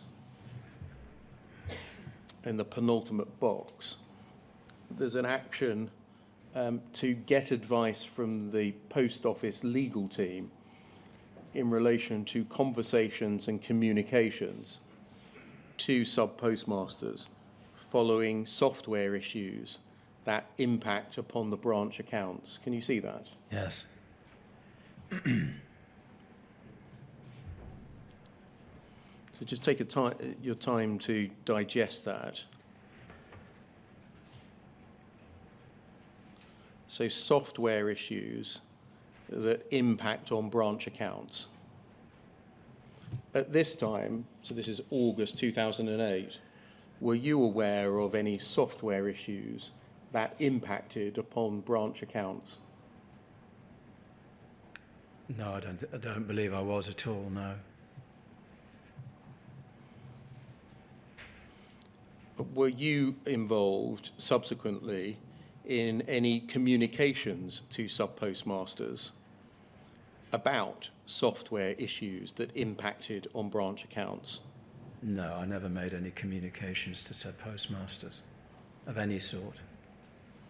If this sort of action was raised, get advice from Post Office legal team, would it come to you as the head of criminal law to allocate? No. I To think whom that's, would- that's directed towards civil litigation. Why do you think it's directed towards civil litigation? Well, I think first of all, Rod Ismay, as I've seen from these documents, involved Mandy Talbot in a lot of work, and they both communicated with one another. And secondly, you were critical of one of my emails where I've effectively gone close to losing my temper about being excluded from a meeting, where I'd said the first line was something like, it was imperative that if there was a problem that it was dealt with. And I don't think I was involved. I wasn't involved on the list of people here, and I wasn't involved with that meeting until Dave Posnett interjected and said we ought to be telling Rob Wilson these things. So I don't think I was in any sort of loop or conversation with anybody particularly senior, and Rod Ismay, as far as I was aware, the first contact I had with him was prior to him doing his report. And I've forgotten the year, 2010, I think it was. August 2010, it was concluded, yes. I believe my first contact with him, because I hadn't come across him before, and I did see his YouTube cross-examination by yourself, and I didn't recognize him at all. So I don't think that I was in the loop for these types of communications. Should the criminal law team have been in the loop if there were software issues that impacted upon the branch accounts? Absolutely. That's why I lost my temper, or close to losing my temper, with the email that you rightly questioned me about. Why should, on this issue, the criminal law team have been in the loop? Well, because we didn't know that there were software issues. It's something that we should have known. I would want to know what they were.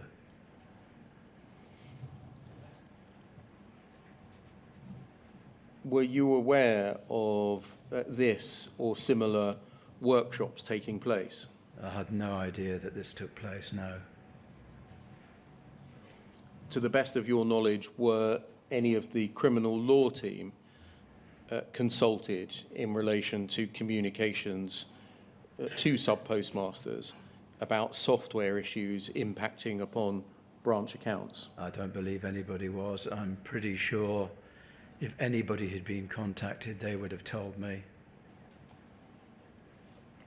would you agree that one of the reasons why the criminal law team should have been involved, if it had been identified that there were software issues that impacted upon the branch accounts, would be so that the prosecutor could discharge his or her duties of disclosure in criminal proceedings, Yes. so that they could bring such knowledge into account when considering the evidential sufficiency in a particular case, Yes.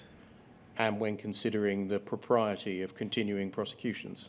Yes. Can we move on, please, to 2009, FUJ 0015 5399?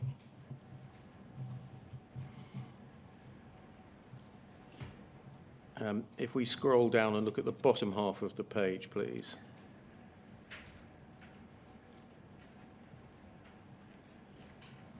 In fact, if we just look at the top half first, do you see that there's some handwriting next to the words "kind regards, Penny"? Yes. And it appears to read Roy Wilson Legal. Can you Yes. see that? Which I think is probably a reference to you. I'm sure it is. And the next series of questions I'm going to ask you concern the extent to which the information in these emails was brought to your attention. So if we look firstly at the bottom half of the page, please. This is an email chain that doesn't include you. It's from Wendy Warham. And if we scroll to the foot of the page, please. I think it's just over the page. You can see who she is, an operations director within Fujitsu as part of the Royal Mail account. Yes? Yes. If we just scroll back up, please. She says to Sue Lowther and David X. Gray, so post office employees, Sue, I've left you a voicemail as I need to update you on a recent issue that's occurred and been resolved, but does have some short-term impacts. In summary, the issue is as follows. In December 2007, an occurrence was reported in one office where a stock unit rollover coincided with the end of day process running. This led to a previously unseen database lock where an administrative balancing transaction failed to be written to the local message store database. This generated a generic and non-specific software error, which went unnoticed in the monitoring of events.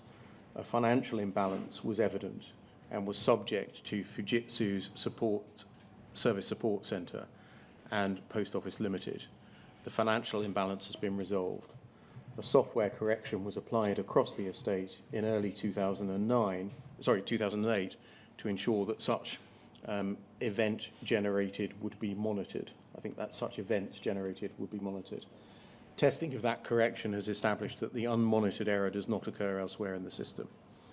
Impact, we need to work with the Post Office to recheck the ARQs and confirm the data integrity during the period May 07 to November 08. Penny will do this. We need to discuss how we disclose the issue on the witness statements, and we have some words which may be appropriate. Both need to discuss and agree the words. Third, identify which witness statements we have supplied and are still awaiting court to confirm whether or not the data provided was May 07 to November 08, to ensure events have been checked, and to recall and replace witness statements, Post Office stroke Penny. And then under further action, second line, education to ensure that this type of incident is raised as a major incident in the security stack, so we can communicate and manage this in accordance with incident timescales. So going up to the top of the page, you'll see your name written on there in so many words. Was this incident, security incident, communicated to you orally?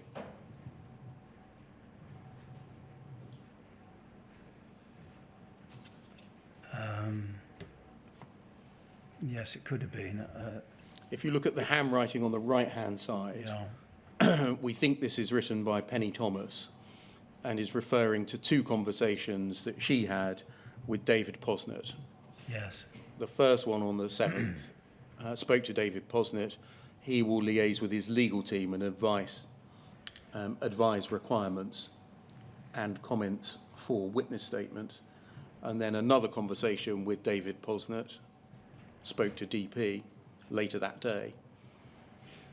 He had liaised with legal. They something the checks for the 400,000 ARQs. They need the checks for the 400,000 ARQs to be made and results returned. Their brief will need to contact counsel in the event that we find any anomalies, discuss witness statements. We'll review and talk again at a later date. Putting all of that information together, the content of the email, the handwritten notes on the right-hand side, and your name being written on there, do you think you were contacted perhaps by David Posnet about this issue? Yes. Looking at the information contained in the email, does it cause you concern? It should have done, yes. And why should it have caused you concern?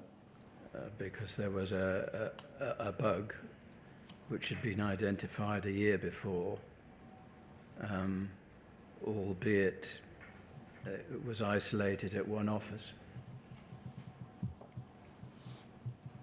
Why is that of concern? Well, because it was a bug. Now, can you recall what advice you gave, if any? I gave very poor advice. What was the poor advice that you gave? I think it was to the words to the effect that if it's only impacted one office, then there's probably nothing to disclose. I think you're referring to a later email chain on this point, aren't you? Yes, I am. Okay, let's track that email chain down. FUJ 0015 5400. And if we look at the bottom of page 2 onto the top of page 3, can we see an email later that day at 3:54 on the 7th of January from Dave Posnet to you? Yes. It's about the security incident. And if we just scroll to the end of the chain,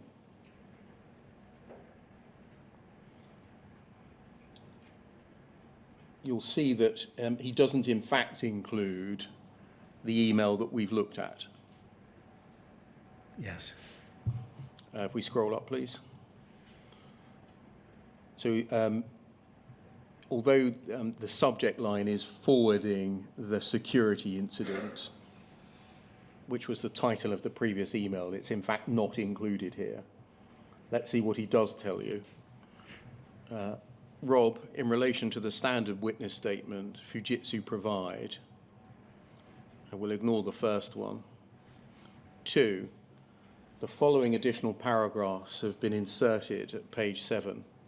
I personally do not see the need for these if there are no problems identified with the data relating to the case in question.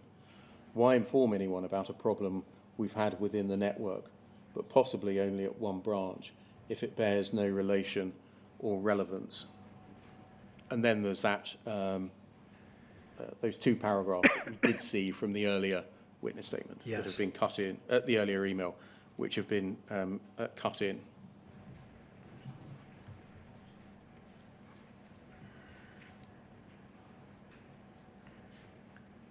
The beginning of the email starts in relation to the standard witness statement Fujitsu provide. Were you aware by at least 2009 of a standard witness statement? I imagine I must have been, yes. And you were being told here that there had been at least one missed or unnoticed or unseen error causing a financial imbalance which had not initially been picked up by Fujitsu systems intended to pick up such issues, correct? Yes. On reflection, I think now you would agree that this was a considerable cause for concern. Yes. Would you include within the causes for concern that the issue had been reported in December 2007, afflicted data that went back to May 2007, and the fix had not been introduced, it was said, until November 2008? Yes. And that the post office were being told about it in January 2009? Yes. Are you aware of whether the post office undertook any independent testing or required Fujitsu to provide the results of any testing of the fix applied in 2008? Did that not come later? About a week later? I don't think we've seen evidence of the success of the fix. I think we've got an email from Fujitsu which said it's all right. I'm talking about some sort of independent testing, or did that kind of thing just not happen? I don't think Paul would have independently tested Fujitsu data, no. What about when this happened? And we're going to see that it happened more than once, where a bug is disclosed and Fujitsu say a fix has been applied and it works. What was the process, to your knowledge, of checking to see whether what the contractor was saying was correct? I'm not sure Paul had any ability to check the Fujitsu system. Would you agree that what's disclosed here suggested, fix or not, that other errors might have been missed, or in the words of the email, unnoticed or unseen? I.e. the safety net that's meant to pick things up was not working?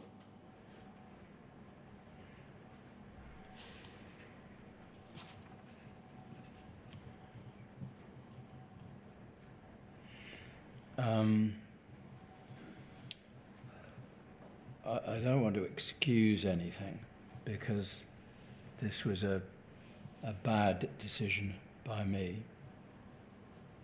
But is it saying that the system missed the event, or is it saying the operatives did not notice the event? The line is, this generated a generic and non-specific error event which went unnoticed in the monitoring of events. That's the line you're referring to. Yes.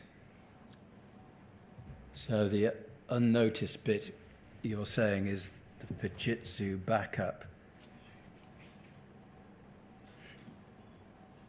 as opposed to an operative who is viewing the data. You've rightly said that you're not sure whether this affects the quality of the decision that was made. The quality of the decision was very poor. But in any event, whether it's a system failing to identify the previously unseen database lock, or the system identifying it but a human not taking action, it having been identified, the problem is, or the concern is the same. The concern is the same, albeit It would be more worrying if the system itself had not, if it was designed to pick up the problem, had not picked up the problem.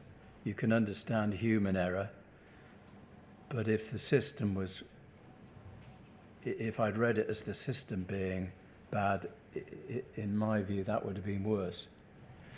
So the concern would be greater, in fact. Yes, the concern would have been greater. And on this email, you can't tell which. Not on this, and I'm not sure that I recall the discussion I had with Dave Posnett either, so I couldn't say one way or the other. If we can scroll up then to the bottom of page 2, we can see your advice given just after 4 the same day. You say thank you for both of your emails. Do you think that the first email that we got, that we looked at, the one with your name written in hand on it, was in fact forwarded to you? Probably, possibly. Because the email that's part of this chain doesn't give you much context, does it? No. Whereas the longer email from Fujitsu themselves does. Yes. So that might explain both the reference to both of your emails, Yes. the other one and the one that's underneath this chain here. You say, so far as the edition is concerned, if we just scroll down, and again, please, the edition are the 2 paragraphs under paragraph 2 that aren't in bold, if they can just be highlighted. Thank you. That's the addition, the proposed addition. Let's scroll back up, please. So far as the addition is concerned, my view is that if we are sure that there are no incidents, then there is nothing undermining that will need to be flagged up to the defence. The incident will have no relevance to our cases, and as such could only lead to fishing expeditions if we added anything into the standard statement. As soon as we know what the position is, I will advise further. You've said candidly today that you regard that advice as poor or very poor. Why is that, Mr. Wilson? Well, they'd already prepared the witness statements to add in this. I don't know why I didn't decide to just rely on that, and then I compound the mistake by adding that it could only lead to fishing expeditions, which was a crass thing to say. Was this being sent in an environment which explains why you did it, namely that it was important to defend the integrity of Horizon? No, as I said before, I wasn't in the loop in relation to the people who were being contacted in relation to the civil litigation matters that were going on. What explains your poor advice then? I had a very bad day. I'm not wishing to be facetious, but I made completely the wrong decision.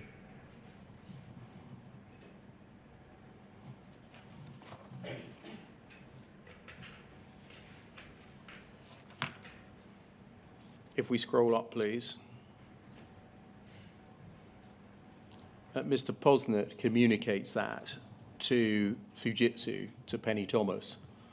To note emails below, I would say business as usual, read witness statements. I don't include the 2 additional paragraphs on the last page. If any issues materialise in due course, we can address then. Suggest that the 4 ARQs for these 4 cases are assessed first. The view which you took could only be a legitimate one on your view of the facts if the position was absolutely certain that the incident could never happen again, i.e. it was a true one-off. Do you agree?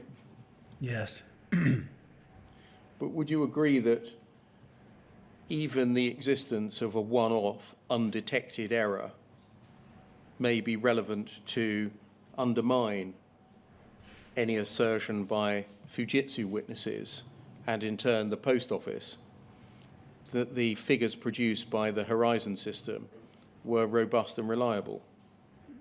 Yeah, I agree with you now. At the time, clearly I didn't address that in the proper way.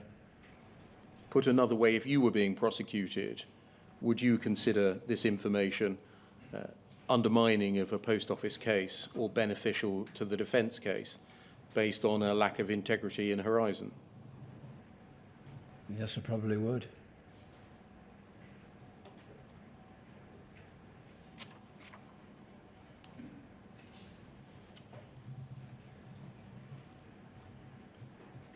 The advice is only forward-looking, i.e. what should we do in future cases in the inclusion or exclusion of the 2 paragraphs in the witness statement. Do you agree? Yes. Did you consider whether there was a continuing duty of disclosure in respect of prior convictions based on Horizon data? I think I looked at it simply from the point of view that one office was impacted and therefore didn't consider that now. Do you consider, Mr. Wilson, with the benefit of hindsight, in respect of this exchange, that as the serious incident referred to raised questions about the reliability of Horizon data, there was a responsibility on you to ensure that past prosecutions, if relevant, had disclosure made to convicted defendants? Yes.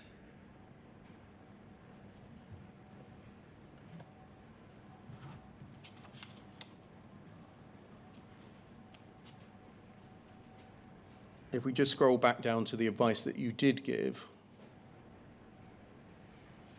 just scroll up a little bit. And again, please, thank you. You say, if we're sure that there are no incidents, there's nothing undermining. As soon as we know what the position is, I'll advise further.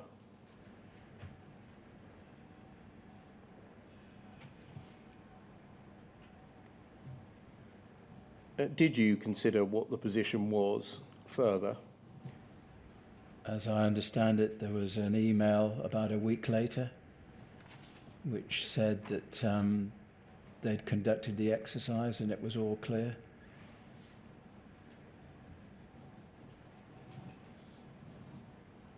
Overall, do you accept that this exchange raised some questions about the integrity of Horizon? I fully accept what you've said, and I fully accept that I made the wrong decision. Thank you. Can we move on?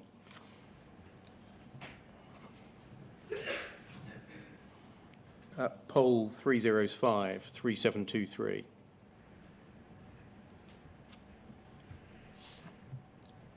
And if we scroll down, please. And again, please. Thank you. An email from Mr. Dinsdale to you of the 11th of December 2009. I think this is the email you were referring to right at the beginning of your evidence. Yes, I think it is, yeah. When I said we'd come back to it.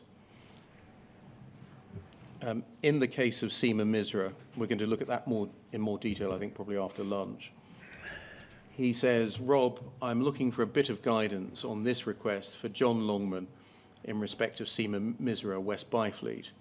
This is a huge piece of work which could potentially wrap my team up for weeks, and then only to be asked for more questions of a similar nature.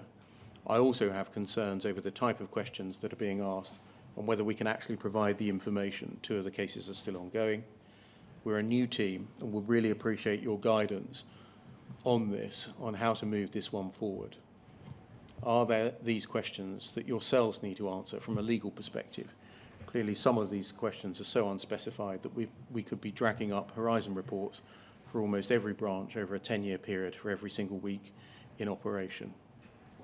And then if we just scroll down, you can see the questions from the defence request have been cut into the email. And scroll down a little bit further. And then scroll a little further. Under the new number 1 there, the prosecution has always maintained there's no problem with the Horizon system, given the impression that the defendant's defence of raising issues with the system has no merit. We raised the following cases, others are in the pipeline: McDonald, Hosey, and then over the page. In the light of the information, please provide details of all post offices, past and present, that have experienced losses with the Horizon system, all prosecutions past and present that have been brought for theft or false accounting as a result of alleged losses on the Horizon system.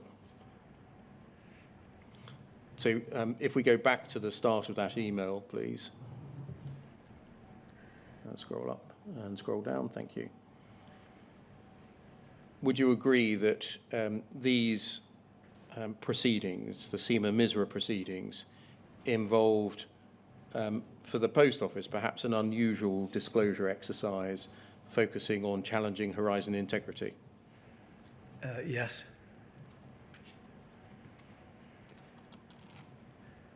Why were you being contacted? I have no idea, probably because I was simply the head of the team. Maybe he didn't know that the case was being dealt with by Jarnail Singh. Or would it be that Mr. Singh was absent at this time?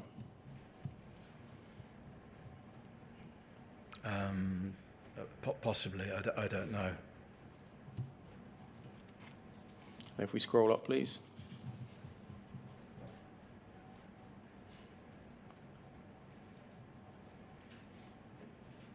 You'll see that somehow Mr. Singh has got the email. I think I sent it to him along with my reply to Mark Dinsdale. And he's forwarded it to Warwick Tatford, Yes. asking for advice on the parameters of disclosure. Yes. Not long after this exchange, December 2009,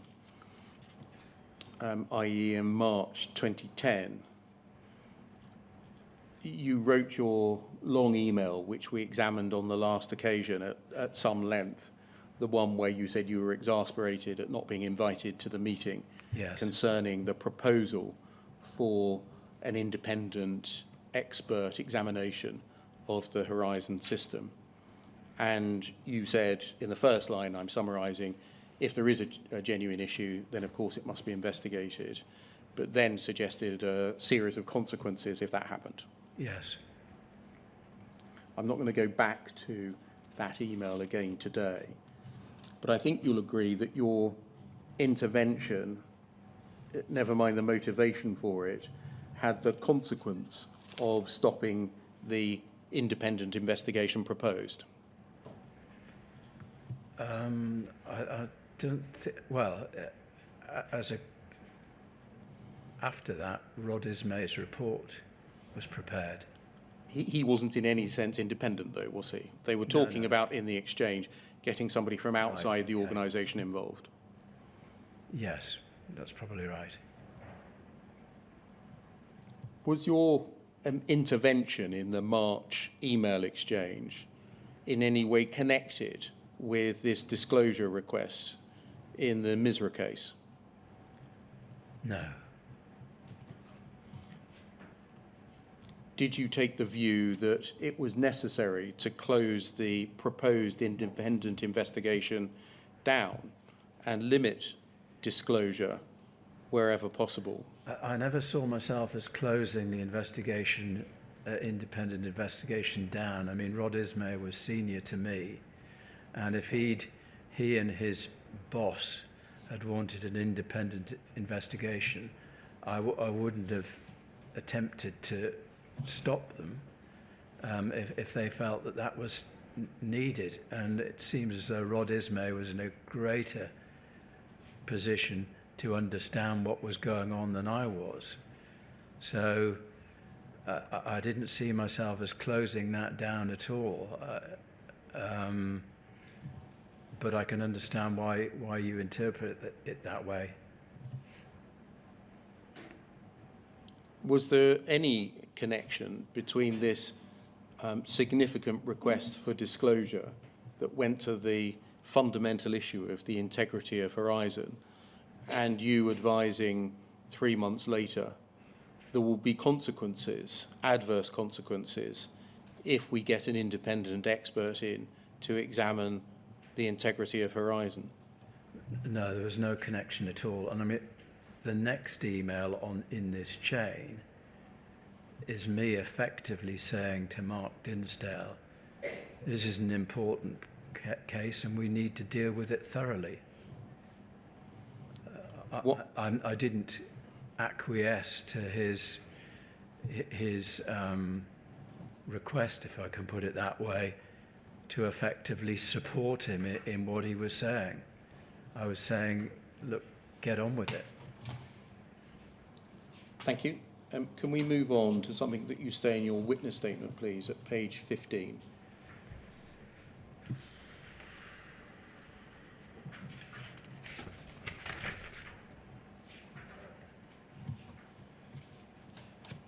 Page 15, please.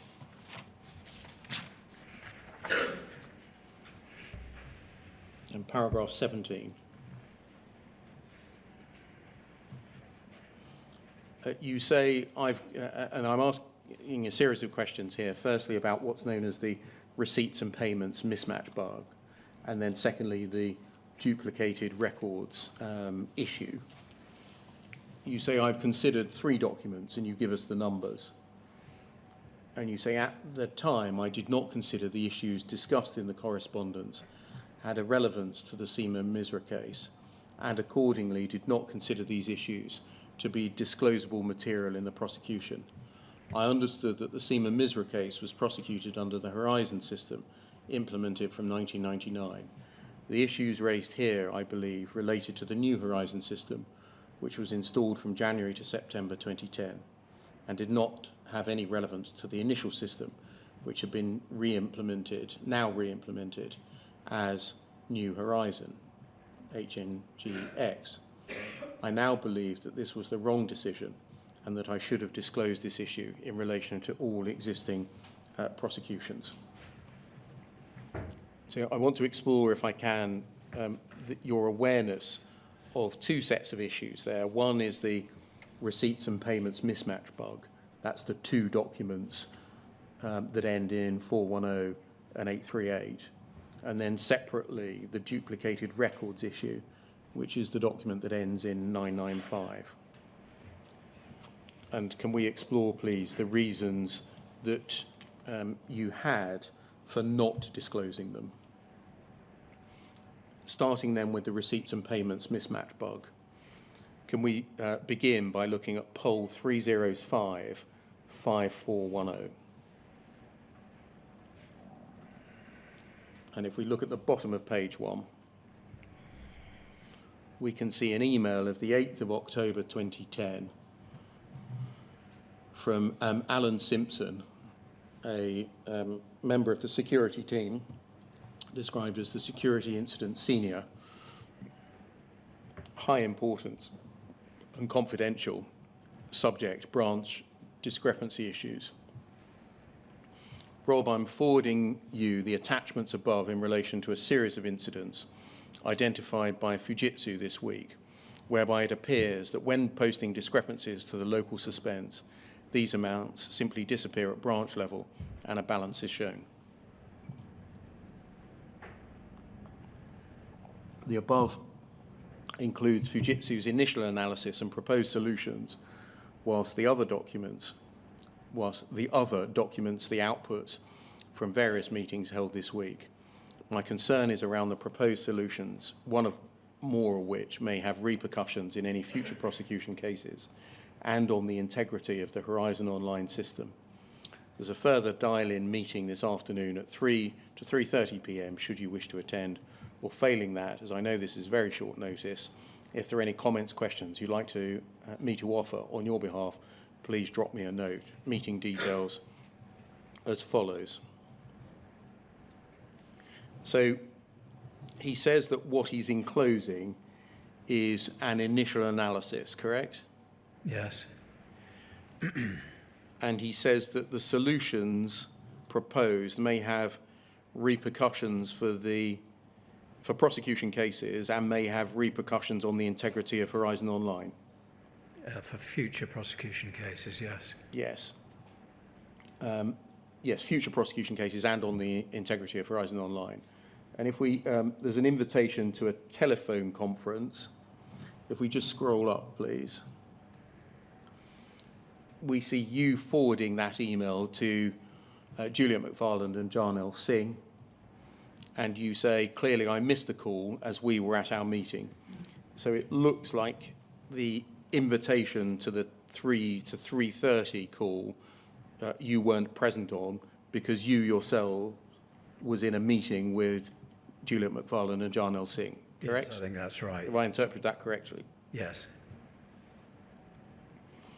Who had responsibility amongst you, Ms. McFarland and Mr. Singh, for deciding what was to happen here by way of disclosure in at least the Singh case? Sorry, the Seema Misra case. Well, Mr. Singh was allocated the case, so he would have dealt with disclosure. And why were you forwarding the email to both Jarnell Singh and Juliet McFarland? Well, because they both needed to understand what Alan Simpson had said in the first email, which I understand had attachments to it. Why did Juliet McFarland need to understand? Well, because she had cases, so she needed to be in the loop. Why not all members of the criminal law team? They were the people who dealt with the post office prosecutions. There was no one else other than Ms. McFarland and Mr. Singh? No. So you're essentially telling the whole of the team there's this issue? Yes. And you say Mr. Singh had responsibility for deciding whether to give disclosure of it in Seema Misra's case and Ms. McFarland in her cases? Yes. If we look at the attachment, please, poll 302-8838. So this is the thing that Mr. Simpson has sent on to you, yes? I think there were. Yes, that's the email. Yes. Yeah, there were I two think there were attachments. two attachments to Yeah, that. Yes. two. If we scroll on, please, to page 6.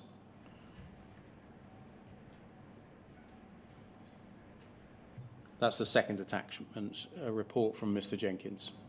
Yes. So back to page 1, please.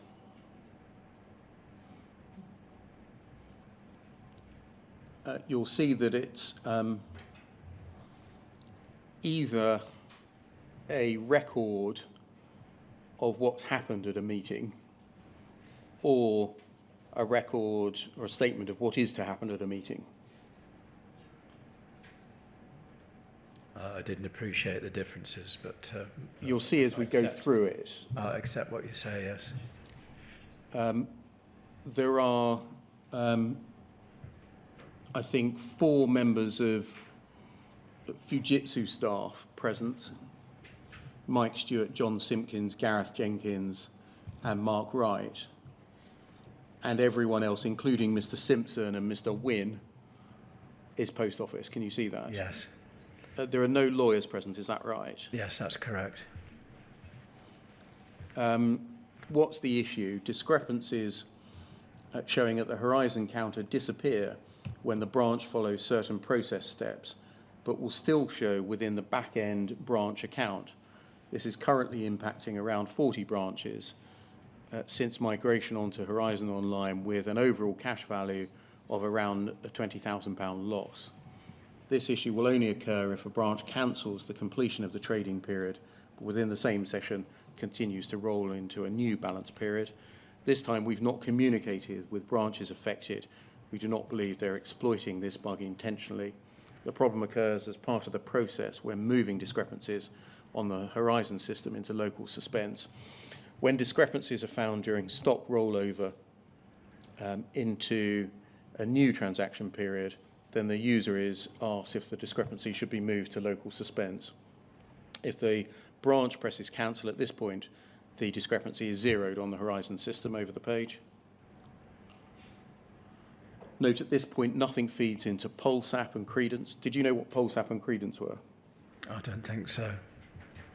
So in effect, the PulseApp and Credence shows the discrepancy, whereas the Horizon system in the branch doesn't. So the branch will then believe they've balanced. If at the next screen the rollover is completely cancelled, no harm done. However, as rollover is reattempted at this point, rollover will continue without any discrepancy, meaning Horizon doesn't match PulseApp or Credence. Following consequences, there'll be a receipts and payments mismatch corresponding to the value of discrepancies that were lost. The branch will not get a prompt from the system to say there's a mismatch. Therefore, the branch will believe they balance correctly. When the branch begins the new trading period, the discrepancies will show at zero. However, the receipts and payments mismatch will carry over onto the next period. Stopping there, would you have understood what was being said here?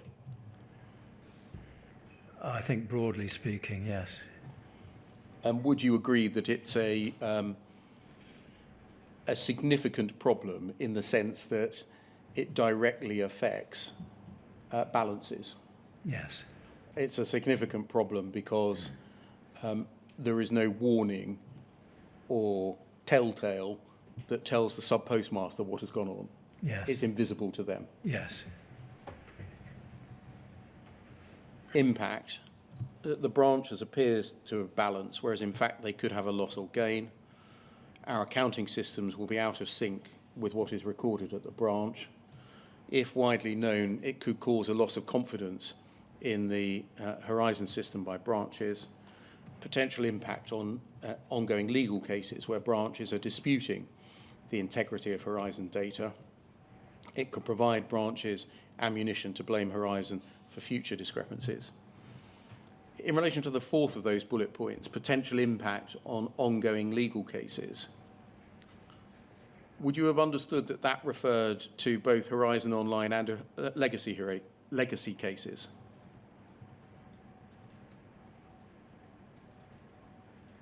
Not necessarily. Would you have understood that it was restricting the potential impact to only prosecutions where Horizon Online, existing prosecutions, when Horizon Online data was being relied on? Sorry, could you put Yes. that again? Would you have understood that to the potential impact to ongoing legal cases, therefore to be restricted to cases where Horizon Online data was referred to?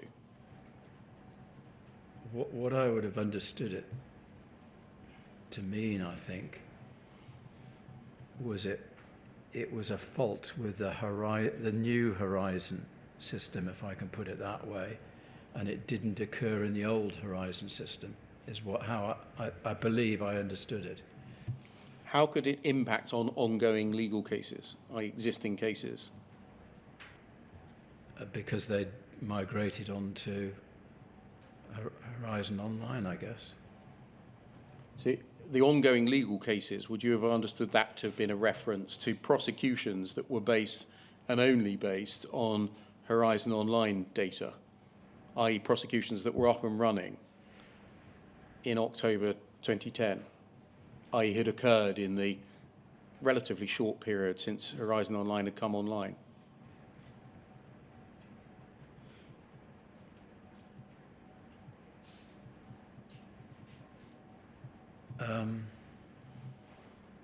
Yeah, I can see what you're saying.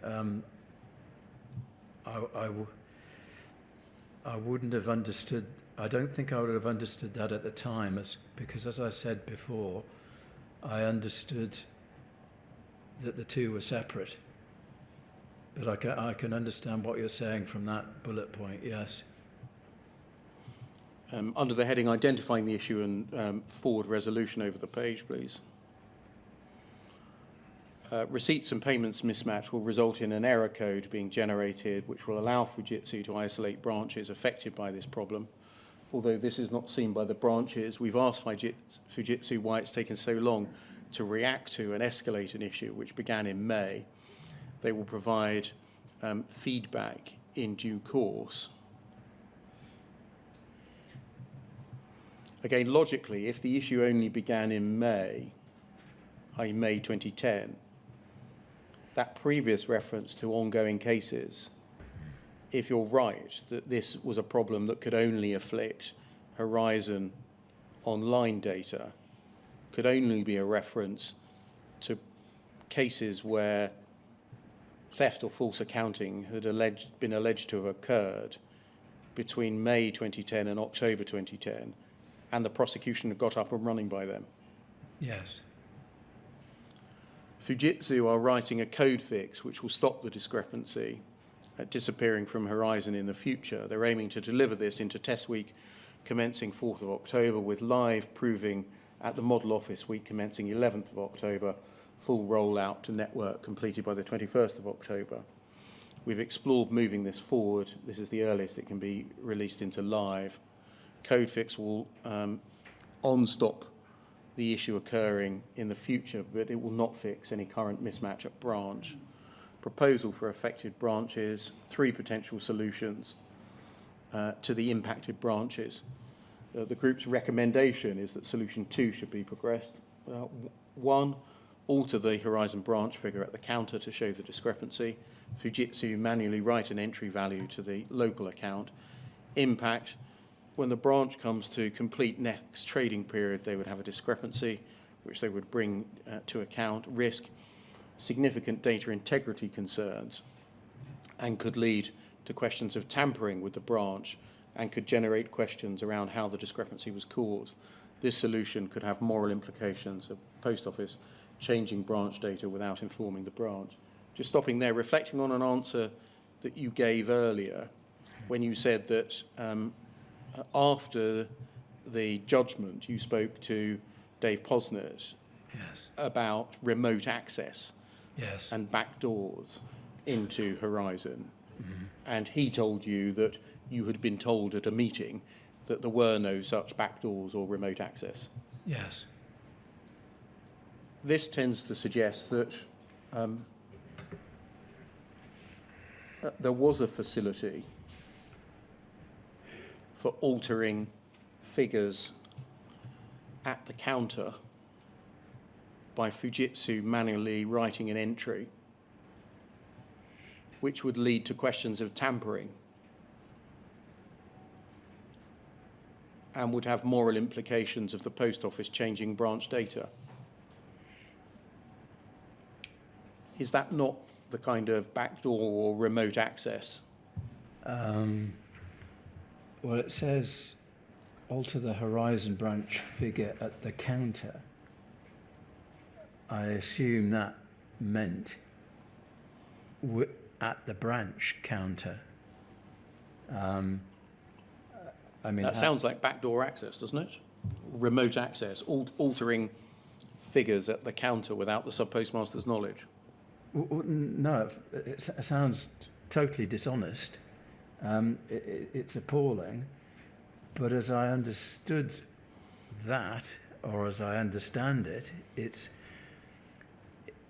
not a backdoor in the sense that it's Fujitsu premises and Fujitsu hardware that's altering the data. It's somebody physically going to the counter in the post office to alter the data. And I don't know how they proposed to do that, but I didn't read that as being a backdoor.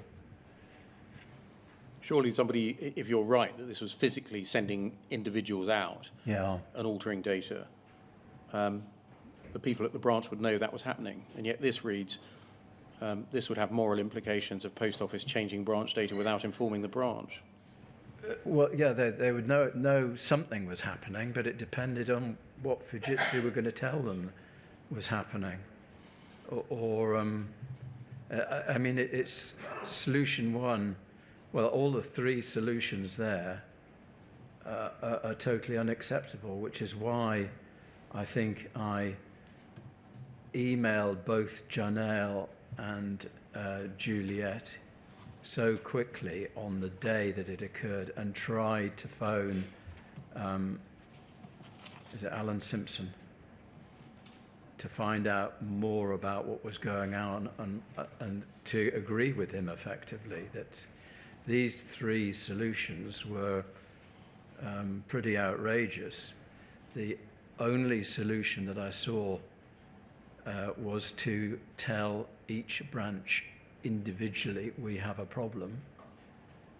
And I think the closest that gets to is Gareth Jenkins' second attachment, which actually does say words similar to that. But these solutions, I mean, I don't know who these people were from Fujitsu. The only person I know or knew of was Gareth Jenkins. I don't know how senior these people were, but they were. But I shared the concerns of Alan Simpson and just thought this is ridiculous. And I'm pretty sure I will have tried to ring him that afternoon and then and if I didn't get hold of him then, I would have rung him the next day. So I would have been in contact with him quickly and said, look, we need to come up and tell each branch there is a problem. Never mind any of these three solutions, which are pretty appalling. The second solution is product and branch accounting will journal values from the discrepancy account into the customer account and recover and refund via normal processes. This will need to be supported by an approved Post Office communication. Unlike the branch Pulse app, it remains in balance, albeit with an account discrepancies that should be cleared. Impact, Post Office will be required to explain the reason for debt recovery refund, even though there's no discrepancy at the branch. Risk could potentially highlight to branches that Horizon can lose data. Solution 3, it's decided not to correct data in the branches, i.e. Post Office will prefer to write off lost. Impact, Post Office must absorb about a £20,000 loss. Risk huge moral implications to the integrity of the business, as there are agents that were potentially due a cash gain on their system. It says here that the group's recommendation is solution 2. Can you see that? Yes.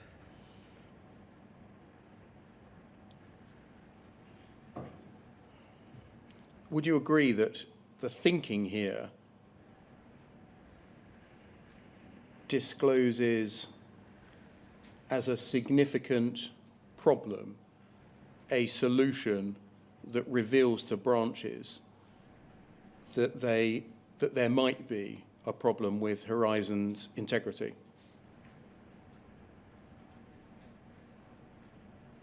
I.e., in the thinking of those involved, disclosed by this minute, it seems, though, if we do X, it's a relevant consideration that it will reveal to sub-postmasters that there may be problems with Horizon integrity. Yes. Was there a belief or mindset within the Post Office that that is a bad thing? If we tell postmasters that there's a problem with Horizon, even if there is, that is generally a bad thing.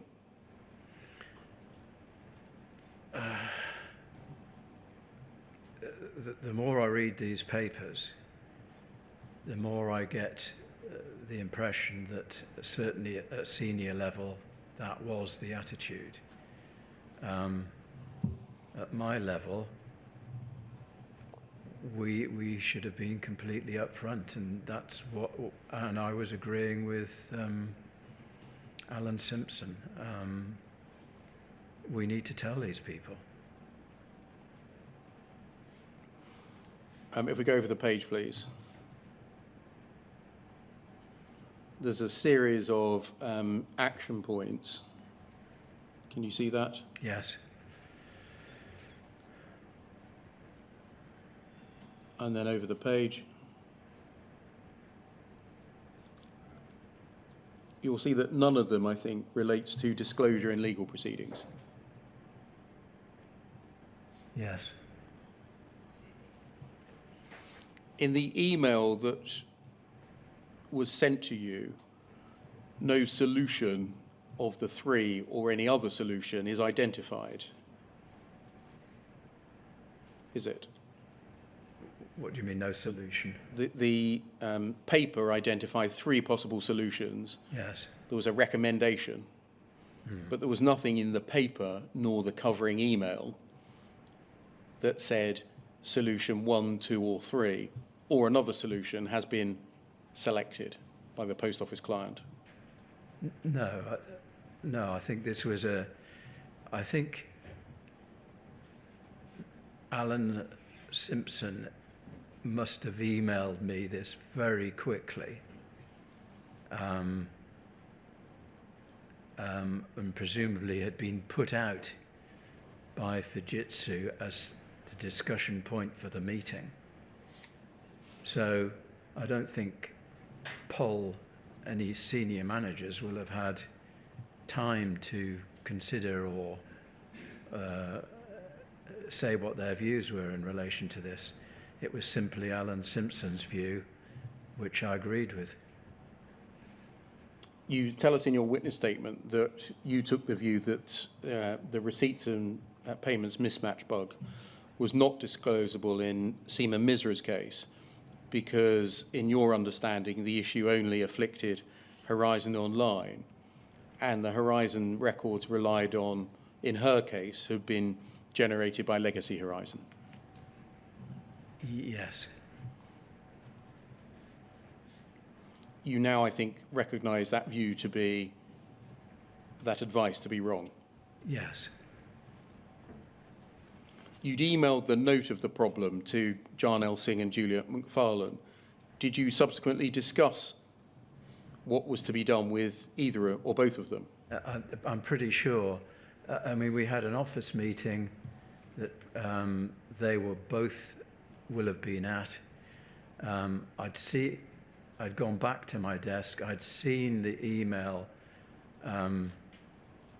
I've forgotten the investigator's name again. Alan Simpson. I'd seen Alan Simpson's email, and I think within an hour of getting it and reading it, I'd emailed it to both of them, and I'm pretty sure I will have discussed it. I'm pretty sure the first point of call will have been to try and get hold of Alan Simpson, but then I will have discussed it with both of them.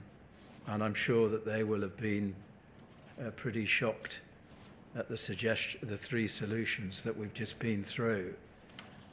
It wasn't something that I would not have discussed with them. I would have discussed with them, yes. And just before we break for lunch, we're going to have to come back to this after Yes, lunch. sure. What was the outcome of your discussion? That they agreed.